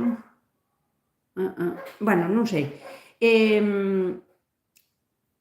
Eu penso que depende tamén, a ver, unha do clima que está cambiando e cada vez é moito máis quente e está habendo como máis proliferación de bichos, vermes e cousas así nos frutales, porque este ano foi unha barbaridade. As miñas masanseiras non colleron bicho ningún. Non sei se é mérito de telos abonados e regados, porque, como vos dixen, é moi importante ter unha planta en óptimas condicións de salud, botarlle os aportes que necesiten o sea, non se pode abandonar un frutal porque digas, non, xa ten moitos anos, se busca a vida.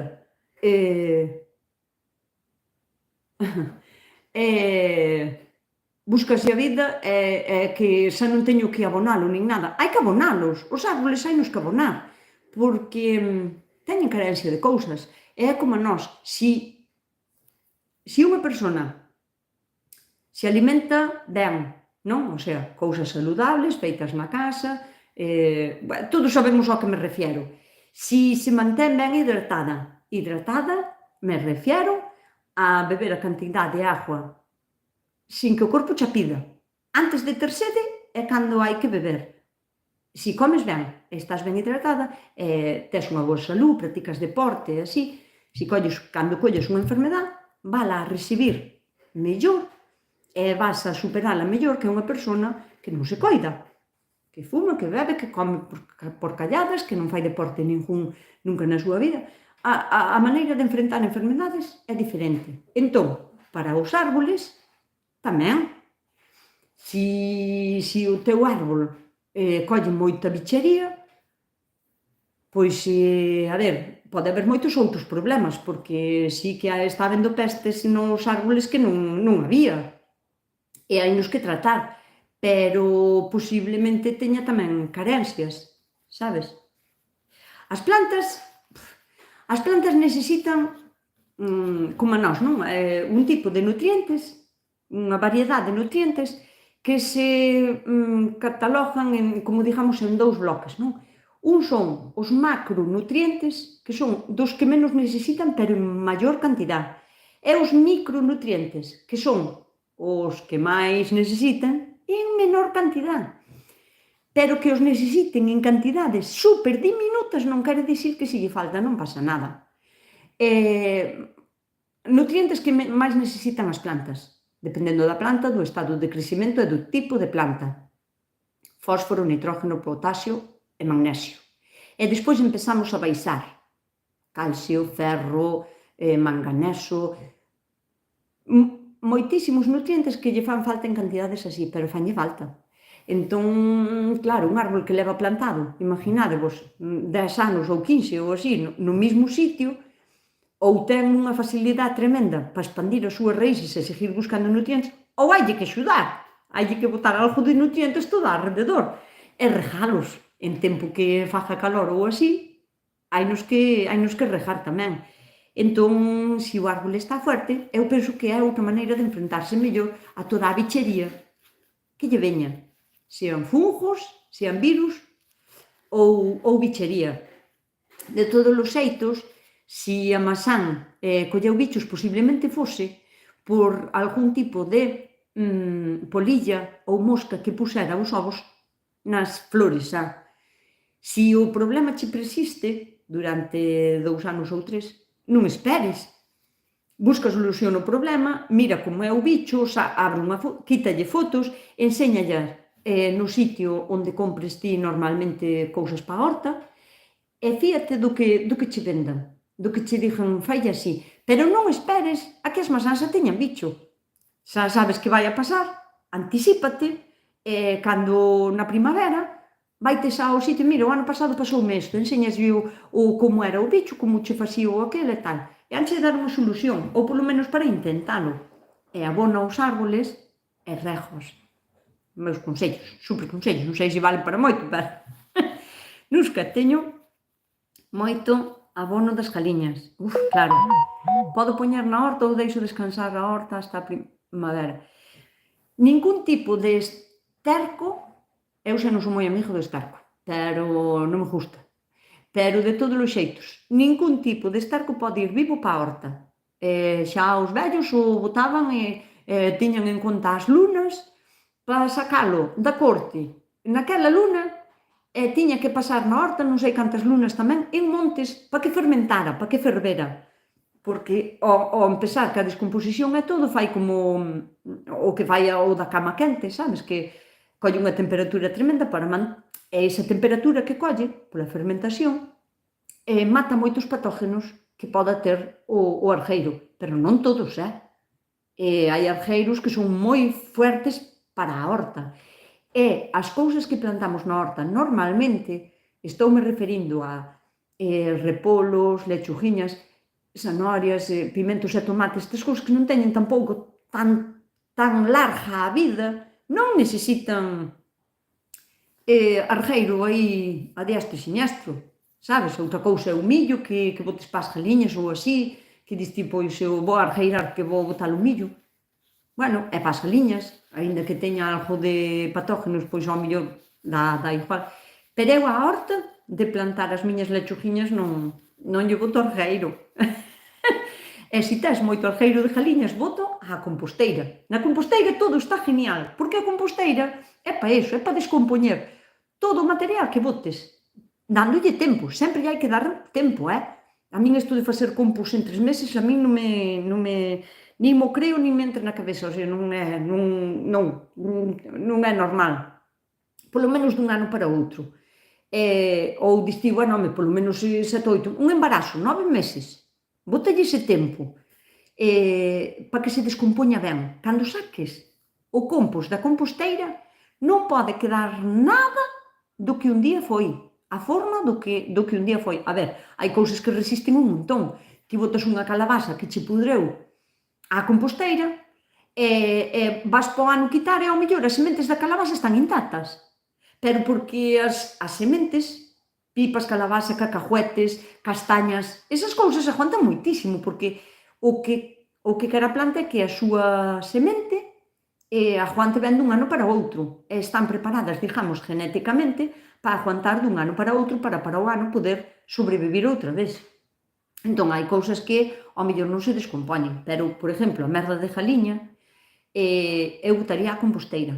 Dentro dun ano, cando estea todo desfeito, estaría genial para botarlle á horta, ás lechugiñas e así, pero senón eu non lle botaría. A ver, vou facer compost de restos crudos. Hai posibilidades de que as hortalizas pillen a bacteria Escherichia coli. Pero as cousas crudas non teñen a bacteria esa E. coli. A E. coli, dis. Pero a E. coli ven de desfeitos fecales humanos. Non vai a coller as cousas crudas, de feito, a composteira faise de cousas crudas, pero, ollo, todo de origen vegetal. Calquera cousa de origen vegetal se pode botar á composteira. É de origen animal, solo e exclusivamente pelo e uñas e plumas. Esas 3 cousas de origen animal, pelo, uñas e plumas. E dirás, ti, como vou botar o pelo, non? Eu que sei, pois, cando cortes o pelo, á composteira, senón directamente a unha maceta dunha planta, porque ten moito nitrógeno e vais a descompoñer o tempo que lle leve, pero o noso pelo contén nitrógeno. E na composteira está genial. Ou se, non sei, 3 kilos unha ovella, cando peinamos o can e lle sacas un montón de pelo, na composteira tamén está genial. Pero de origen vegetal todo, e de origen animal esas 3 cousas só. Pelo, uñas e as plumas. Por que? Porque se lle aportas calquera outra cousa, sean espiñas de peixe, sean restos de comida, feita, quero dicir, cociñada. Ou, non sei, imagínate que matas un porco ou unha ovella ou que sea, os restos botalos á composteira. Iso non é así, porque a composteira, entón, estás facendo un banquete para ratas, vaise xuntar ali a prole de toda a bisbarra da arredor, vaise xuntar ali, a parte de outras alimañas, porque non se vai descompoñer, iso tarda moitísimo en descompoñerse, máis detétano antes as alimañas e os roedores.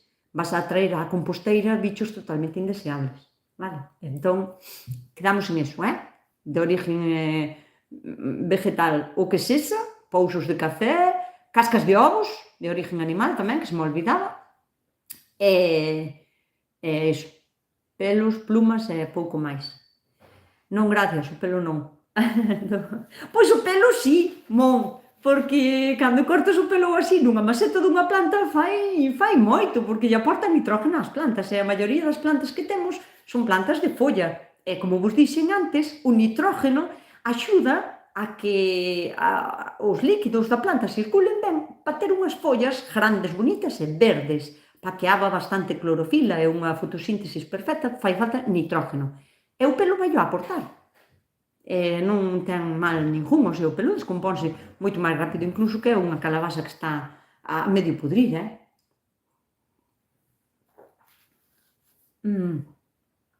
A ver, Rosa pregúntame, añadirle la fruta sin azúcar, como te vi?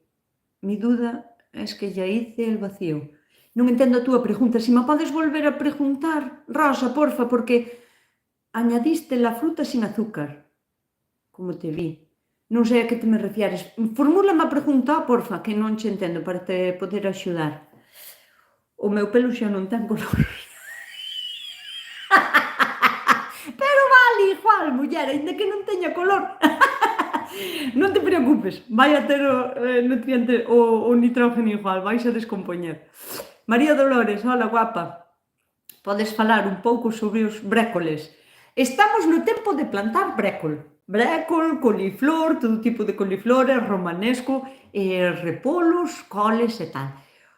O brécol e a coliflor son dúas cousas que teríamos que comer moito máis a menudo do que o facemos para ter un organismo completamente sano. Sería largo de vos contar, pero allo crudo, cebola cruda, brécol e repolo, ainda que sea fervido un pouquiño, deberíamos de comer polo menos 3 veces na semana, ou 4. Cambias a acidez do corpo inteiro, non sei se oístedes algunha vez falar deso. Eu non quero convencer a ninguén, cada un que como que lle dé a gana. Eu digo vos o que fago eu. Procuro comer todas as semanas, varias veces na semana. Cebola, allo, brécol, rabanitos, coliflor.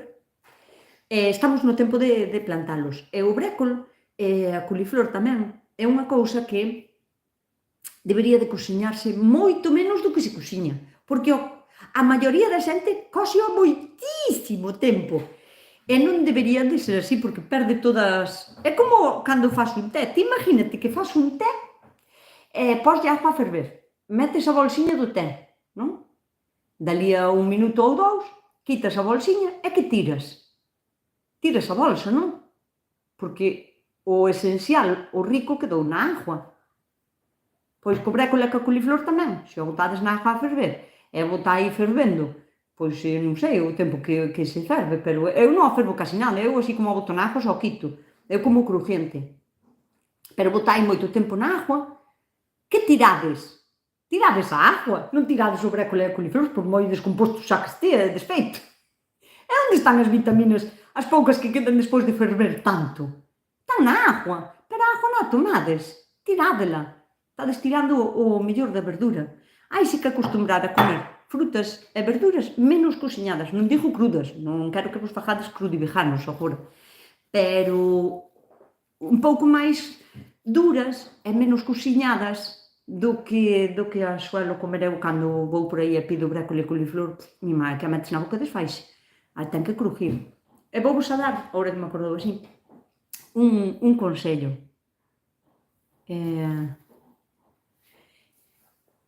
Arriba. Rosa, pois sigo sin entender. Mm.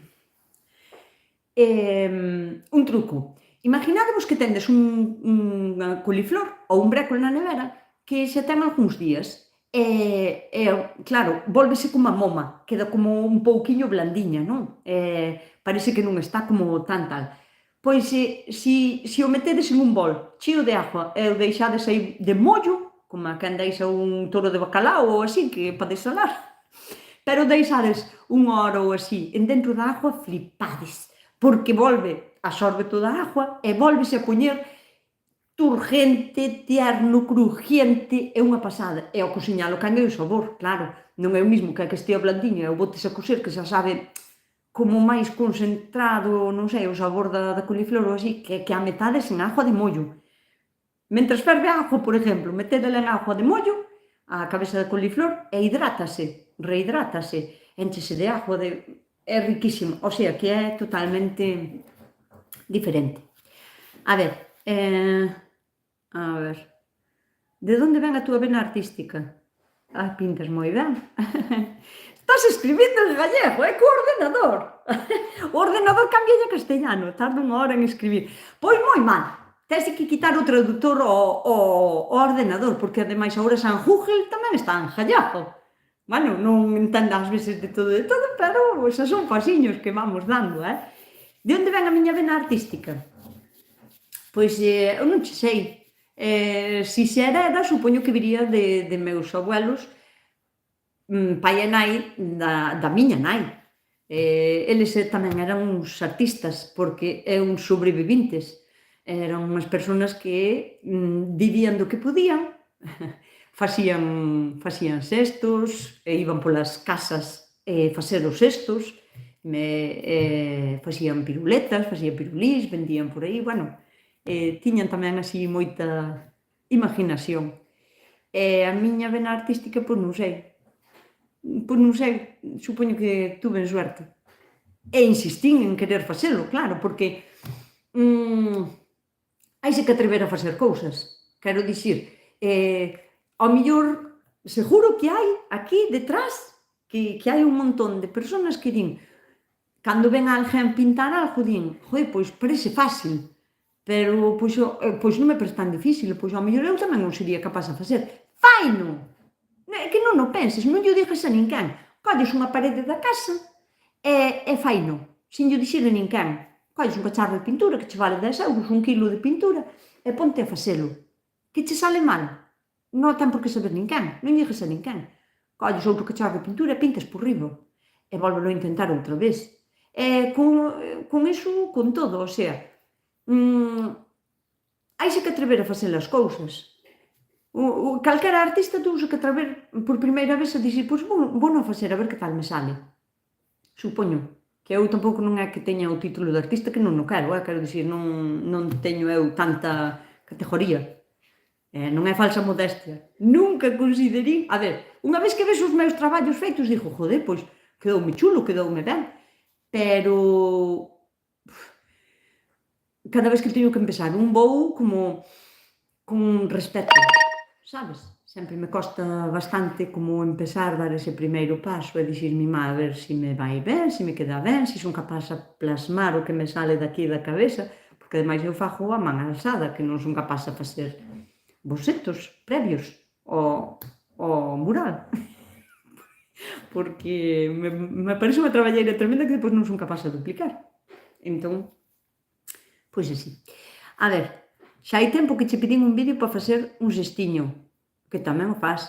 E só o fixen, mon. Teño un vídeo facendo cestos, o sea, pasiño, pasiño, pasiño. Incluso que a miña mesa que mete pena, o sea, porque dá vergonxa, non é unha mesa destas feitas na carpintería que estea super ben feita. Tens que mirar o vídeo de como facer os cestos. Este ano, posiblemente, non sei se facerei algún, porque as cores colleronme peste. E non teño moitas, bueno, para un cestiño ao mellor teño, pero por non perder a costumbre, que non é que eu sepa facer cestos, Dios mío, a ver, os profesionales eran meu abuelo e miña abuela, e máis meu pai, pero non cheguín a tempo de aprender da man deles, quen me dera que me dera ter aprendido, pero non cheguei a tempo, porque eu era moi pequeniña, e a min esos eran traballos que non me gustaban, o de puñerse a facer cestos, coller as cores, estar todo o inverno ali a apañar, o sea, a apañar eu nas apañaba, pero tiñamolas que seleccionar, non? Distintos tamaños de corres, estas para fundar os cestos, estas para amarrar a viña, estas para os cestos, estas para... E a máis gordas para canisos. Pero, bueno, eu o pouquiño que sei de facer cestos, non o quero perder. E como os cestos non é unha cousa que poda facer todo o ano, porque eu só os fago cando están as corres. Agora en noviembro ou diciembre apañar as corres, deixalas secar, e despois pois fago un cesto ou dous, e se tuve moitas corres, pois hasta que me doen os dedos, porque doen bastante os dedos con estas corres. Entonces é por non perder a costumbre. Pero teño o vídeo, mon, talo que ir a mirar, teño un vídeo de como facer o cestiño. Eu teño moitos cestiños, pola casa, gustame moito telos, de fruteiro, usos moito na horta, cando vou á televisión sempre procuro levar os meus cestiños feitos na casa e todo. Estou moi orgullosa deles. Teñen defectos, seguro, se hai por aí unha persona que sea unha cesteira profesional de toda a vida, vai haber un montón de defectos, pero o importante á hora de facer unha cousa é que a fagas mellor que onte, ou que a última vez que o fixeches, sabes? Esa é a finalidade. Facer as cousas un pouquiño mellor, ir aprendendo, aínda que sea dos errores, aínda que ninguén che pode enseñar, vas aprendendo dos errores, e así. 1 hora 40 minutos. 60 personas aí, cuidado. E 37 me gusta solo. Iso quere dicir que a mitad dos que están quedan un pouquiño, marchan e deben de vir outros para recuncar, porque, a ver, si, só vin, é moi difícil. Non é difícil, é poñerse, é ir pasiño a pasiño, o sea, pode ser moi difícil se o ves todo en conjunto, e dis, mi masa, non sei por onde empezar. Pero ti empezas co primeiro paso, e vas facendo, para o vídeo, ou volvelo a mirar, ou pausalo e vas lle dando pa diante, e podelo ralentizar ou darlle máis rápido, eso podelo facer sempre, e ter os pasiños todos a seguir. É difícil se o queres facer todo de seguido, pero pasiño a pasiño eres capaz de facelo, seguro. A ver, pero hai varas no largo do río. Pero que varas? Porque non vale calquera cousa para os cestos, ten que ser flexible. Aquí fanse os cestos, fanse de corres, Non sei se hai varas nun río que se podan usar, porque, por exemplo, hai outro tipo de correiros aquí, pero non valen porque faz así, escacha a corre, o sea, ten que ter unha flexibilidade que podas darlle un nudo e non romper. É como unha goma elástica. Entón, non sei. De como pintar camisetas. Que fixera un vídeo de como pintar camisetas. Eu penso que resultaría aburrido. O sea, colles a camiseta, plasmas o dibujo que queres que teño feito algún vídeo destes así pequenos, destes que son shorts, que se chaman cortos, vídeos cortos, que... Pero, bueno, poño a camiseta, imagínome o dibujo, máis ou menos, collo unha tiza, trazo como unhas liñas irregulares de todo, e empezo a pintar, xa, e listo, Ou depois sairei matizando os errores e cousas así, xa, con máis pintura por riba e listo. Isto é como de empezar a pintar na parede, non che saleu ben? Outra capa por riba, ninguén se vai enterar. Mermelada de rosa. Teño moita gana de empezar a preparar cousas con flores, porque hasta ahora só facía tisanas, bueno, así, infusións e iso. Pero é verdad que se pode facer mermelada. A ver, non creo que sepa tan ben como a resende unha rosa. Non creo que teña ese sabor. Pero teño gana, teñome que poñer. Non sei onde está e me gusta, por eso ni le di. Pois non che sei dicir, eu vexo aquí arriba, ti busca un dibujo que faga así, ha de haber outro que faga así, seguro. Eu aquí non o vexo, pero así non me gusta. Ti, se ves un dibujo que fai así, para arriba, dalle aí. Eu mirei o teu vídeo dos cestos e flípame. Meu pai teñe moitos vimbios, a ver se fago un, aunque non teño esa mesa de facelos. Rocío, se non tes a mesa, dá igual, Non fai falta que fagas unha... Sabes que a miña mesa que non é nada, de feito, a parte de arriba é dunha mesa camilla que collín, que estaba tirada na basura para tirar á basura. E incluso tiña algo de polilla, tiña que botar un pouco de gasoi, sabes?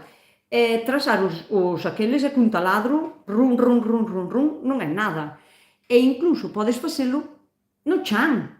Ti dibujas no chan, fala os dibujos, apretas ben, home, para que aguante, espíchalas no chan e falo no chan. Prova, fai isto pequeniño, así como un tamaño plato de comer.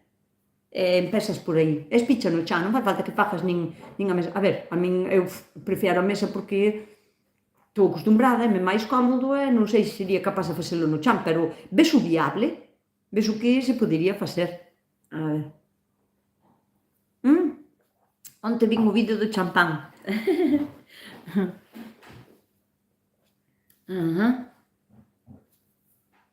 Bueno, pois o vídeo do champán, bueno, a ver, non é que agora teñan unha calidade excelente os meus vídeos que subo a YouTube, porque non sei se sabedes, pero eu gravo todo co teléfono, edito todo co teléfono e fago todo desde o meu humilde teléfono, que tampouco non é un iPhone, é un teléfono normal.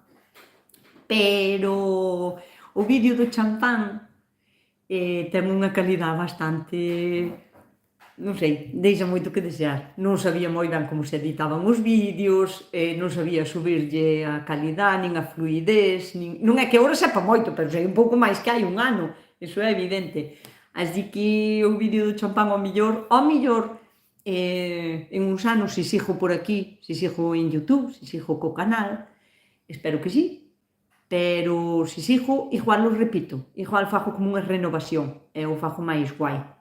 Eu, cando cobre o meu primeiro sueldo de YouTube, comprarei un ordenador, e un estabilizador de imagen, e unha cámara un pouquiño que tal. Pero mentres, pois, teño que facer todo co teléfono, e os vídeos teñen a calidad que teñen. Dan moita rabia porque ás veces no meu teléfono vense mellor e cando suben perden moitísima calidade, vense pixelados, vense como a saltos ou incluso as imágenes se ven como a robóticas ou así e dan moitísima rabia, pero bueno, de momento non lle teño que facer. Que le quedou moi dulce e la hizo al vacío. A pregunta, gracias Meli, quere dicir que a persona que me preguntou antes, creo que se chamaba Rosa, que me dixo de hacer, pero ya le hice el vacío, e quedouche moi dulce, non pasa nada, hai unha solución facilísima. Non sei de que fixeches a mermelada, imagínate que é de tomate, porque foi a última que puxen así no meu canal. Pois, para solucionalo, colles, pois, 1 kilo de tomates, outra vez, non? 1 kilo de tomates, quitaslle a agua, límpalos e tal, e polos a cocer, pero sin botarlle azúcar, ti polos a cociñar. E cando leven 20 minutos cociñando e se lle evaporara casi toda a agua e vesas que se é unha carne así un pouquiño espesa, xa, abres os teus botes de mermelada e embórcalos encima desa pasta que acabas de facer nova sin azúcar, embórcalos enriba. Bueno, eu digo 1 kilo de tomates porque non sei canto fixestes, imagínate que fixeras 1 kilo de tomates antes, non é que teñas, pois, non sei, 6 botiños ou 7 ou 8 de mermelada, que quedara moi dulce. Bueno, entonces, bótalo enriba desa pasta que acabas de facer e deixalo cociñar polo menos 10 minutos antes de probalo para ter un veredicto, porque se tan pronto botas ou a probas, dis, ai, que mal me quedou aínda. Deixalo cociñar tranquilamente, pouquinho a pouco, fuego lento, cunhas varillas vas remexendo, e aos 10 minutos ou así, probas a mermelada. Si corregiste lo do azúcar, porque lle botastes un montón outra vez de pulpa sin azúcar, entón eu penso que xa está corregido. Si ves que te pasaste e che quedou pouco dulce, vai añadir pouquiño a pouco, unha cucharadinha máis de azúcar. Cociñalo outros 3 ou 4 minutos antes de dar o veredicto e volvelo a probar. E despois volves a facer o dos botes exactamente igual. Telos que ferver, telos que limpar, deixalos secar, enchelos e volvelos a serrar ao vacío. E xa tirías a túa mermelada, digamos, corregida. E falando dos botes de mermelada, a ver, gustaronme moito os socos que estrenastes estes días. que fun a ferrofoliada, non sei se conocedes os ocos de Helena Ferro, pero funme onte a ferrofoliada, pasimo genial, eso é todo o día de foliada da mañán á noite con artistazos, xente bonita, encontraste con un montón de xente, e conocín un montón de xente que o pasín moi ben, e recomendo vos po ano ir.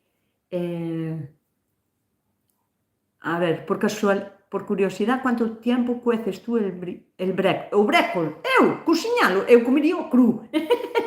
Pero eu, mira, poño a ferver a agua, sin ferver non o boto. Ten que estar a agua fervendo a borbotóns. Boto e rompese o fervor. Bueno, pois cando empeza a ferver outra vez, o quito. E iso non chega nin a un minuto. Queda crujiente, queda enteiriño, queda verde fosforito, queda co verde... Que se queredes que o brécol quede co verde máis avivado, podedes botar un pouquiño de bicarbonato, porque iso vai a facer tamén un pouquiño de vinagre. Eso sapa justos. Pero vai a facer que o brécol quede como verde brillante, fosforito, bonitísimo no plato. Non é ese verde musgo oscurísimo que cando o coses moito. Entón eu coso moi pouquiño. Despois incluso o deixo cociñado sin despois facerlle preparación, sabes? Para despois podelo facer ou salteado ou nunha tortilla ou metelo ao forno un pouquiño ou así. Entonces eu cozo moi pouquiño, gustame moito crujiente. Incluso o cañoto, o sea, eu separolle as partes todas de arriba ou senón tamén o cozo inteiro, pero todo o que é o cañoto só collo largo porque eu ese cañoto estono e incluso como crudo. Vos probastes? Non me dixades, buah! Si nunca o probástedes, probástedes algunha vez o cañoto, o tallo do brécol crudo? Tendelo que probar. Iso non sabe, bueno, si sabe un poquinho a brécol, pero non, iso hai no que probar así, Ti estonas ben o brécol, notas que xa está ben estonado cando non ves rayiñas, non sabedes que ten como unhas fibras, unhas rayas, bueno, pois non, quitas un pouco máis. Cando deixe de aparecer rayiñas, xa tes o cañoto listo para comer, pódelo cortar así en taquitos ou en bastoncitos ou así, mollado así nunha salsiña, non sei, que che guste, a mayonesa ou así, en crudo. Están moi ricos. De feito, é tan tierniño que se o cociño, porque non o vou comer todo crudo, boto xa un segundo solo na agua para quitalo, porque se cose enseguida. É moi tierniño. Ao quitarle a parte toda da fora queda como moi tierniño. Falo ao vapor 5 minutos e outros... bueno, eu non suelo cociñar ao vapor. Non teño tarteira de cociñar ao vapor. Entón, pois, tal. Crudo non. Bueno, pa gustos, non é? Unha cousa que vos quería contar que me parece moi importante, porque esta semana tamén, a raíz de que puxen o vídeo, supoño, da mermelada, a ver, aquí pome que hai errores, vos vedesme ben? Bueno, espero que sí. O cañoto é o que máis me gusta. Ves como lle pasa a xente como a mí? Bueno, vese ben, vale, gracias, mon. María Dolores tamén me di que sí, que se me ve ben. Perfecto, moitísimas gracias ás dúas secretarias super eficientes que teño aí atendendo de min. Flora, Xavier, todo ok, todo perfecto. Moitísimas gracias por dicirme que sí. Gracias, vese moi ben. Gracias, Rocío. Pois... unha cousa que me parece super importante é que penso que non o comentín aínda en ningún vídeo. Porque todo non pode acordar nun vídeo. É máis, é que se non faría vídeos de... Imaginadevos en directo que non me frena ninguén. Casi 2 horas van alá e seguides estando aí, ves, agora están igualadas a xente cos me gusta. Aí estades, moi ben. Moitísimas gracias. 59 personas e 54 me gusta. Genial, genial, moi ben. Bueno, pois eso, unha cousa que me parece super importante que vos teño que contar. Esta semana preguntástesme polo desinfectado dos botes para facer a mermelada. Ás veces as mermeladas diste, pois non sei que lle pasou aos meus botes, non fixeron o vacío, ou fixerono, pero aos 2 días, cando me din conta, perderan o vacío, non? A ver, feito na casa, pode ser por 1000 motivos. tiña que ver o bote como estaba, tiña que vervos a tapa, tiña que ver moitas cousas para vos dar un veredicto, non? Pero así, a grosso modo, inclínome por tres motivos principales, que ao mellor despois son máis, pero principales tres. Primeiro, é super importante cambiar as tapas, aínda que non cambiaran os botes, que os botes de cristal podedelos usar toda a vida, pero as tapas haillas que cambiar, polo menos unha vez, ou sea, cada ano, ou todo máis cada 2 anos, sabes, darlle 2 ou 3 usos ou 4 e listo. Porque a tapa perde a súa capacidade de serrar o vacío. Teñen como, as tapas é de metal por fora e por dentro teñen como se fora unha cobertura como a plástica, non? Bueno, pois a cobertura, con tantas veces que se serra o vacío, que se mete no calor, que tal, perde a súa flexibilidade, non chega a serrar tan ben. E despois outra cousa, que pode coller a tapa pequenas abolladuras que son casi inapercibibles pola vista e, en vez de ser redonda, fai como a aluna cando empeza a decrecer, non? Que fai así nunha esquina. E non nos damos de conta. E fixo o vacío porque o calor supera a potencia que ten a tapa, pero en canto perde a temperatura, esa tapa vai collendo aire. Problemón, porque en canto hai aire, hai patógenos. Pódense criar aí fungos, bacterias de todo tipo, de todo índole. Pero a cousa máis importante que me parece a min, bueno, a segunda, a primeira a tapa que hai que cambiar, a segunda que hai que ter moito cuidado á hora de ferver os cacharros. Non vale isto de coller os cacharros porque os tes nunha bolsiña ben gardados, ali nunha esquina, e a hora que vas a facer mermelada, colles e, bum, a agua a ferver, mete os botes así, tal cual, porque estaban limpiños, estaban dentro dunha bolsa, non teñen mal ningún. Non sabedes o que pode ter un bote deses limpiño que leva gardado meses dentro dunha bolsa. Pode teres de Cristo. Pode haber aí mi madriña querida. E ti mételo na agua. Pero resulta que hai bichos que poden aguantar o calor. E ao mellor non o ferves o tempo suficiente. Porque é casi máis importante ferver ben os botes que non fervelos despois de máis porque fagan o vacío. Mira o que che digo. Porque o vacío casi o fan si metes no bote que estea quente e a cousa que metes estea quente, se a salsa de tomate, se a mermelado, que se está quente que acaba de ferver, ti serra o bote e casi che fai o vacío sin metelo en ningún lado, sin metelo a baño María. Iso aseguro eu porque a mí ten pasado moitísimas veces. Serrar a tapa e fazer xa no momento. Entón, importantísimo, lavar os botes con sabón e lejía antes de fervelos. O sea, primeiro pasarlle unha aguiña con sabón e lejía que non costa nada. E despois fervelos. E fervelos polo menos 15 minutos antes de meterlle a mermelada. E non usar nunca a mesma agua de fervelos para despois serralos ao vacío. Tendes que coller outra agua. Esa agua que acabaste de ferver non sabemos o que ten, porque para iso fervemos os botes, para quitarlle cousas que non vemos a simple vista. E poden quedar non ao mellor na agua, pero na beiriña de arriba da tarteira, sin tocar a agua, e poderon resistir unhas bacterias que había nos botes. E ti non te das conta, e despois métense na rosquiña da tapa. E aí os tes, e ao día seguinte de facer a mermelada se che empezan a proliferar. Empeza a haber máis e máis e máis e fan comunidade. Métense dentro do bote, ti non te das conta, porque ao mellor a mermelada ou a salsa de tomate ou que embotaras non ten un mal olor, nin che ten un mal sabor, pero pode che dar un disgusto, porque ás veces non todo se aprecia só polo sabor. Cando unha mermelada ou unha salsa de tomate cheira mal ou xa sabe mal, iso xa ten delito, pero pode estar igualmente, sabe ben, e non estar ben. Entón, moi importante ferver os botes e as tapas, ben, tirar esa agua e despois poñer a ferver outra agua para facelos ao vacío.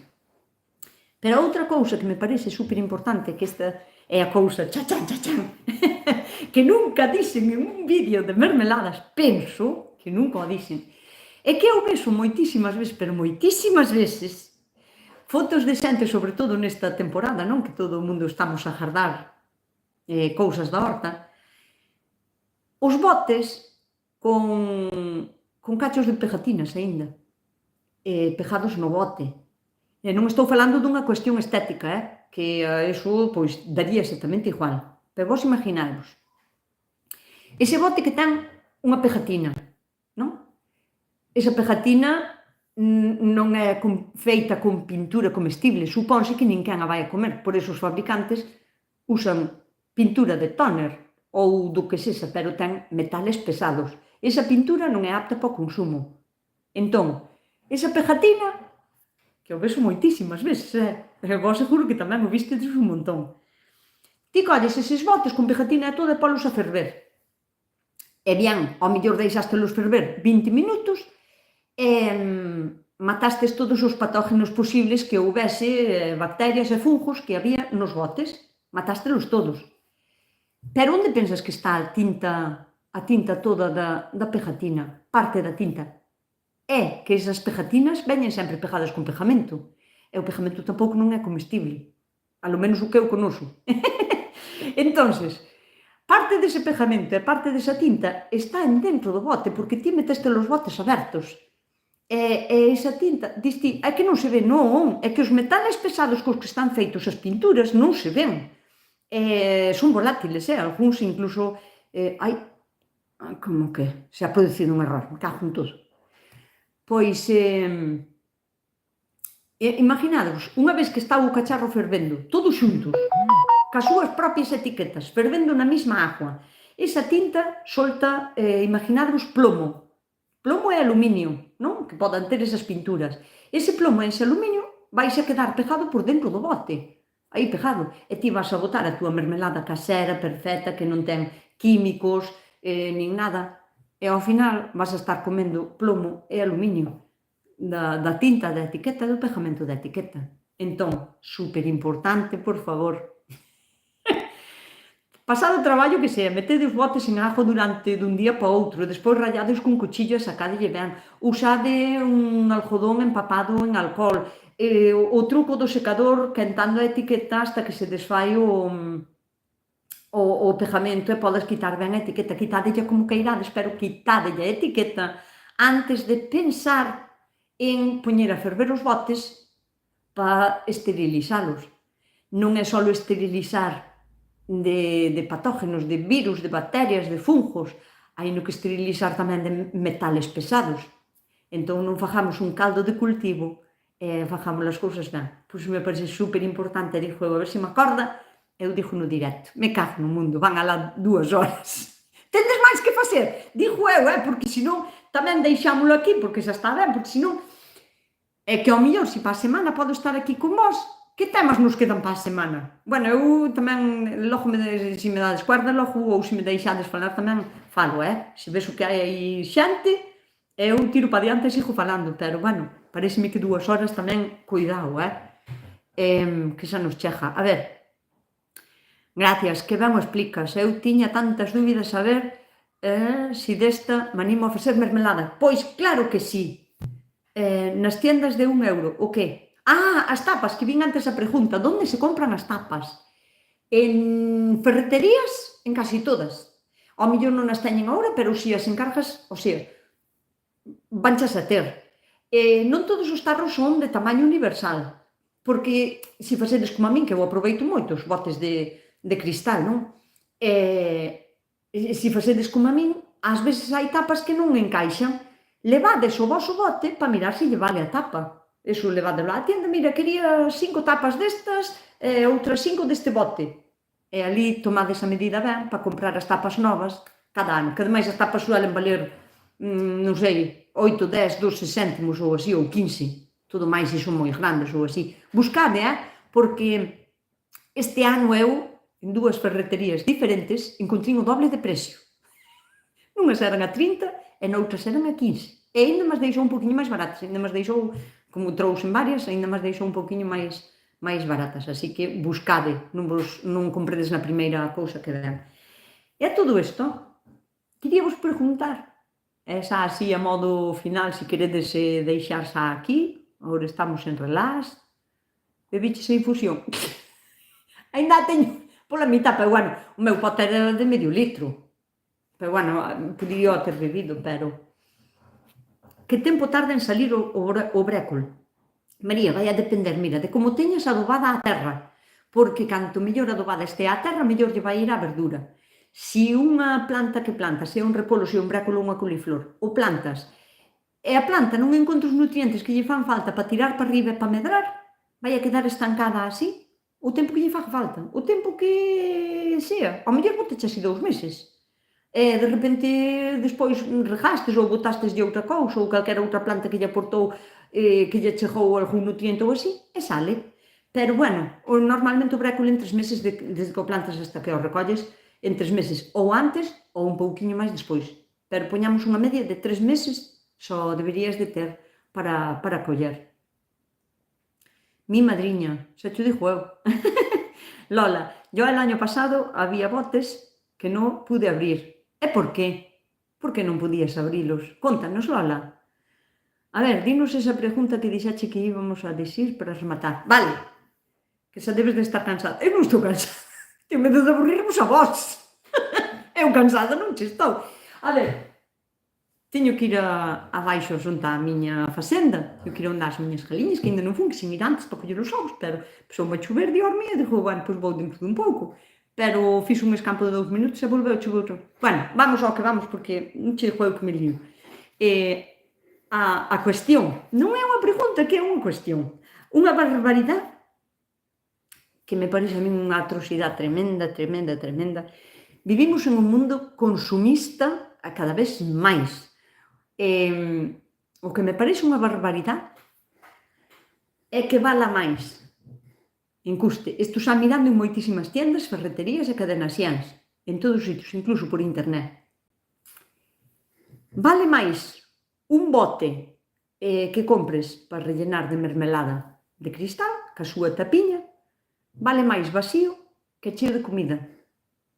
Porque vas ao supermercado e a marca blanca, un bote de mermelada de, non sei, de 300 mililitros ou gramos ou como sea que se mida, pois da marca blanca igual o podes encontrar por 70 ou 80 céntimos.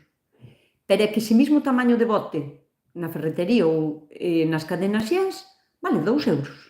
Eu quedín flipada, o sea, quedín alucinada. Dixo, é que prefiero comprar botes de garbanzos cando están de oferta, aínda que sea non no Lidl ou no supermercado que sea, cando están un 2x1 ou así. Compro botes de garbanzos vacíos, doulle de comer ás galiñas durante unha semana, e xa teño os botes moito máis baratos aínda, cheos de comida, que vacíos. Ai, marchei. Quedou isto como bloqueado, porque me puxo aquí que... porque estaban moi apretados. Claro, Lola, hai uns aparatiños que son como unha goma que faz como unha traca e ábrese moito mellor. Porque se che é máis grande, ás veces sí que é malo de abrir, pero hai uns abre fáciles para botes que che recomendo, que non valen nada, van na ferretería un par de euros ou así, e ábreche así. Ábreche moi fácil, faz como unha traca, apretas a tapa e fai clic e ábrelo moi fácil. Recomendo che mirar por ele, Lola? Podes botar a composteira pan receso? Non, para nada, que va, que va. O pan o que vai a facer é coller hongos indeseables. Vai a coller un hongo de color verde, gris, negro, castaño, marrón, porque hoxe en día o pan non é pan, ten máis ingredientes que os callos con garbanzos. Quero dicir, se é pan lebodado na casa, aínda ten un pase, pero como non vai a ser o caso, os pans de hoxe en día teñen moitísimos ingredientes. Non é fariña con agua e sal e levadura, que va, que va. Agora teñen moitísimos ingredientes e conservantes e azúcares e cousas así.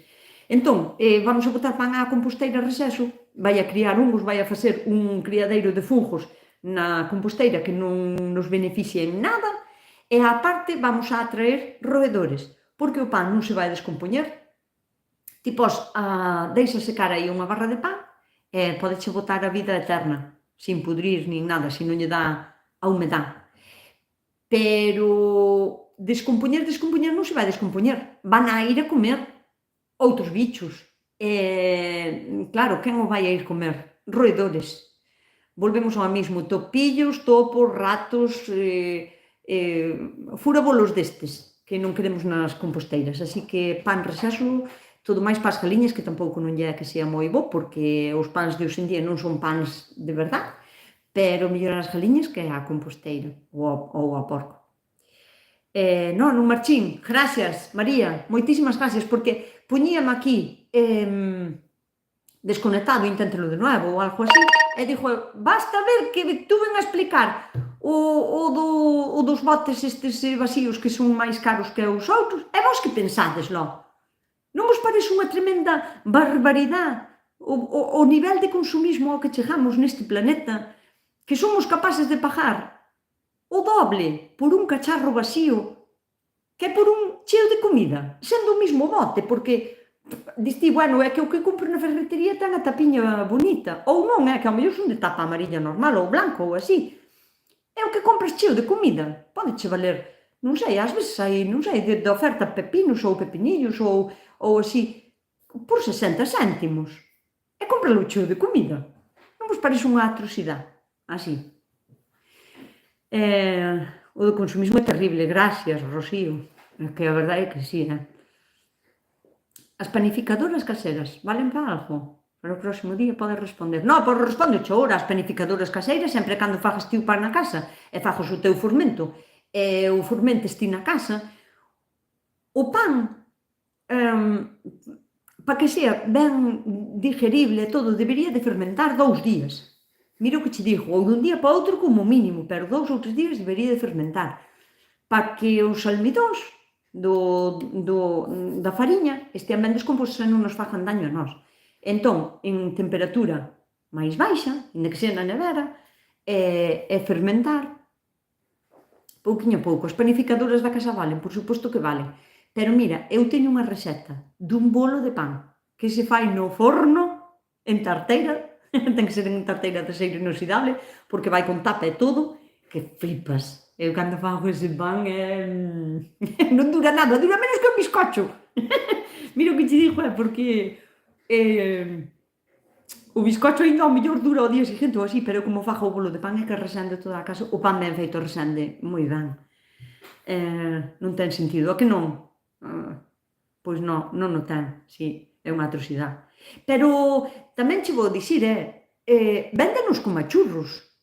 O sea que, a ver, eu levome moi ben aquí con un dependiente, non? Dunha tienda, e cando lle vin os botes, e vin o tamaño que eu quería, que era máis ou menos de 300 ou así mililitros, e valía 2,40 €, con tapa, regalaba unha tapa, 2,40 €, dixenlle ao chaval, porque me levo ben con el, joder, mima, pero vendedes estes botes a ese precio, porque que me parece unha barbaridade. Non hai botes no supermercado cheos de mermelada que custen tanto, nin os da marca boa, nin os da marca, non sei, que marca se me ocurrirá, Aero ou así, nin eses valen tantos cartos como o cacharro este vacío, di el. Así como chegan e os poñemos na estantería, a noite non queda un. Véndenos como a churros. E dixo, bueno, pois, eu que sei, pois, hai xente para todo. Eu non os bullín, prefiero ir ao supermercado a comprar a mermelada e botarte a mermelada ás galiñas. E pois tiño os botes máis baratos aí. É que me parece unha barbaridade, pareceme tremendo. Supoño que a xente non se fija despois, chegamos dicindo que gastamos unha chea de cartos. Non, sí que se fijan, porque, a ver, o precio está aí, joder, se ti vas coller 6 botes e os 6 botes che valen 15 ou 20 euros, botelle a conta. Con 20 euros eu traio comida para toda a semana. Pero eu penso que é a chaladura de que a tapa é bonita, porque ten así os cuadriños eses rojos ou así. Para mí, o sea, nin a mitad de precio me parecerían baratos para traer eu para a miña casa, non o consideraría siquera. O sea, eses que eu quería valían 2,40 €, a mitad de precio, a 1,20 € pareceríanme carísimos aínda, porque os da mermelada valenme menos no supermercado, cheos de mermelada. Entón é así. Compártenos a receta do pan. Vale, Bea, prometo que vos lo vou facer porque... Pero claro, mirad, é que teño tantísimas tareas pendientes. Eu non me podo dedicar exclusivamente ao canal meu de YouTube a poñer vídeos, por exemplo, non sei, cada 3 días ou así, como fan outros youtubeiros. Pero, claro, dadevos conta que eu só teño 6.000 seguidores. Vou-vos explicar un pouquiño como funciona o de YouTube. Eu poño un vídeo, as propagandas que tendes que ver antes de que empece o vídeo, ou cando estades mirando o vídeo non sabedes que o cortan e metenvos unha propaganda ou dúas ou así, non? Anuncios, son anunciantes. Bueno, pois eses anunciantes son os que pagan, pero non é o mismo que o vídeo, o sea, o anuncio que tendes que ver o vexan 6.000 persoas que o vexan 60.000, non? Que é xa unha cantidade de xente moi importante. Entón, por iso, é que me gusta deixar claro de que o suscribirse ao canal de YouTube non costa cartos. Para a xente que se suscribe non costa un peso. Nunca, nunca na vida, sempre vai a ser gratuito. Entón, pois, nada, eso. Vanche salir os ovos dulces. Pero rápido aparece o óxido nas tapas. Iso, coidadiño con iso, un pouquiño de óxido nunha tapa, podémonos ver tamén en un problema serio de salud, porque aínda que pensemos que non, o óxido para nós é un veneno. Se o tomades e pensamos que non, que pode pasar ao alimento, tamén estamos falando dun problema grave. Por iso digo eu que as tapas teñen que estar en perfecto estado. Cambiálas todos os anos ou todo máis, cada 2 anos. Bueno, voume a ir, vouvos a deixar ir indo, que teredes máis que facer, digo eu que esta xente, non, vos que dicides, esta xente quererá ir para descansar. Non me acaba ninguén, teño aí a miña gaita sola, pero non teredes que ir a marchar para descansar, que teredes máis que facer, non. Bueno, seguiremos despois cas preguntas outro día, porque me parece a min que cada vez imos a máis, Dios mío, 2 horas e cuarto de directo, que aburrimento. Bueno, douvos un bico, mandámonos un bico, acabaremos a manzanilla. Moitísimas gracias por estaredes aí, por aguantar estas 2 horas. Ahora mismo vou a sacar unha captura de pantalla. Ai, non me sale. A ver, Nusca, me caches na mar salada. Aí está. Porque me mola moito que están igualadas a cantidade de persoas que estades aí ao outro lado cos me gusta. Que guai. Gracias por todo, gracias polo directo, contigo non se aburre un... gracias Mariluz, moitísimas gracias. Un bico María Dolores, María Beceiro, Rocío, moitísimas gracias tamén a ti. Santiago, para abrir os botes hai que tirar a pestañiña de goma. Bueno, moitísimas gracias a todos e a todas. Xavier, Beatriz, joder, que guai. Moitísimas gracias, xente, de verdade, e ainda seguides aí a 60 persoas aguantando o tirón. Vamos a ter que facer máis a menudo. Non me dá a vida para facer tantos vídeos como vos quixera facer, pero estou intentando que todas as semanas poñervos un. Pa semana o que ganou por goleada foi o cabello de Ángel. Xa sabedes que non é só a receta, que intento dar todos os consellos posibles que se me acorden no momento e que entren no vídeo, non os vou meter tampouco a calzador. Aquí sí, aquí no directo sí, todo o que se me ocurre podo xa contárvolo, non? Pero todo o que teña referencia co que vos estou explicando nese vídeo vou vos dicir. Por iso considero que, aínda que non vos guste o cabello de Ángel, ao mellor podo vos aportar algunhas ideas que vos poden axudar no cultivo de outro tipo de plantas que se parecen a esa, ou como conservalas ou como conseguilas, todo demais. Pero xa marchas, Rosilla, levamos aquí 2 horas casi e media. Teremos que ir indo, non é por nada, pero a ver, mañán é día de festa, é lunes, e hai que ir a traballar, eu que sei, haberá que ir indo, non? Vos que dicides? Bueno, pois nada, xentiña, unha aperta, como di aquí Flora, un bico, como di tamén Inés, e eu tamén vos mando outro. Moitísimas gracias por estares aí, por apoiarme, por estaredes aquí no meu canal, cada día apoiando todos os vídeos que poño. Un bico moi grande e moitísimas gracias. Coidádevos, portádevos ben e acabade a manzanilla se non acabastedes. Gracias polo café. Foi un placer.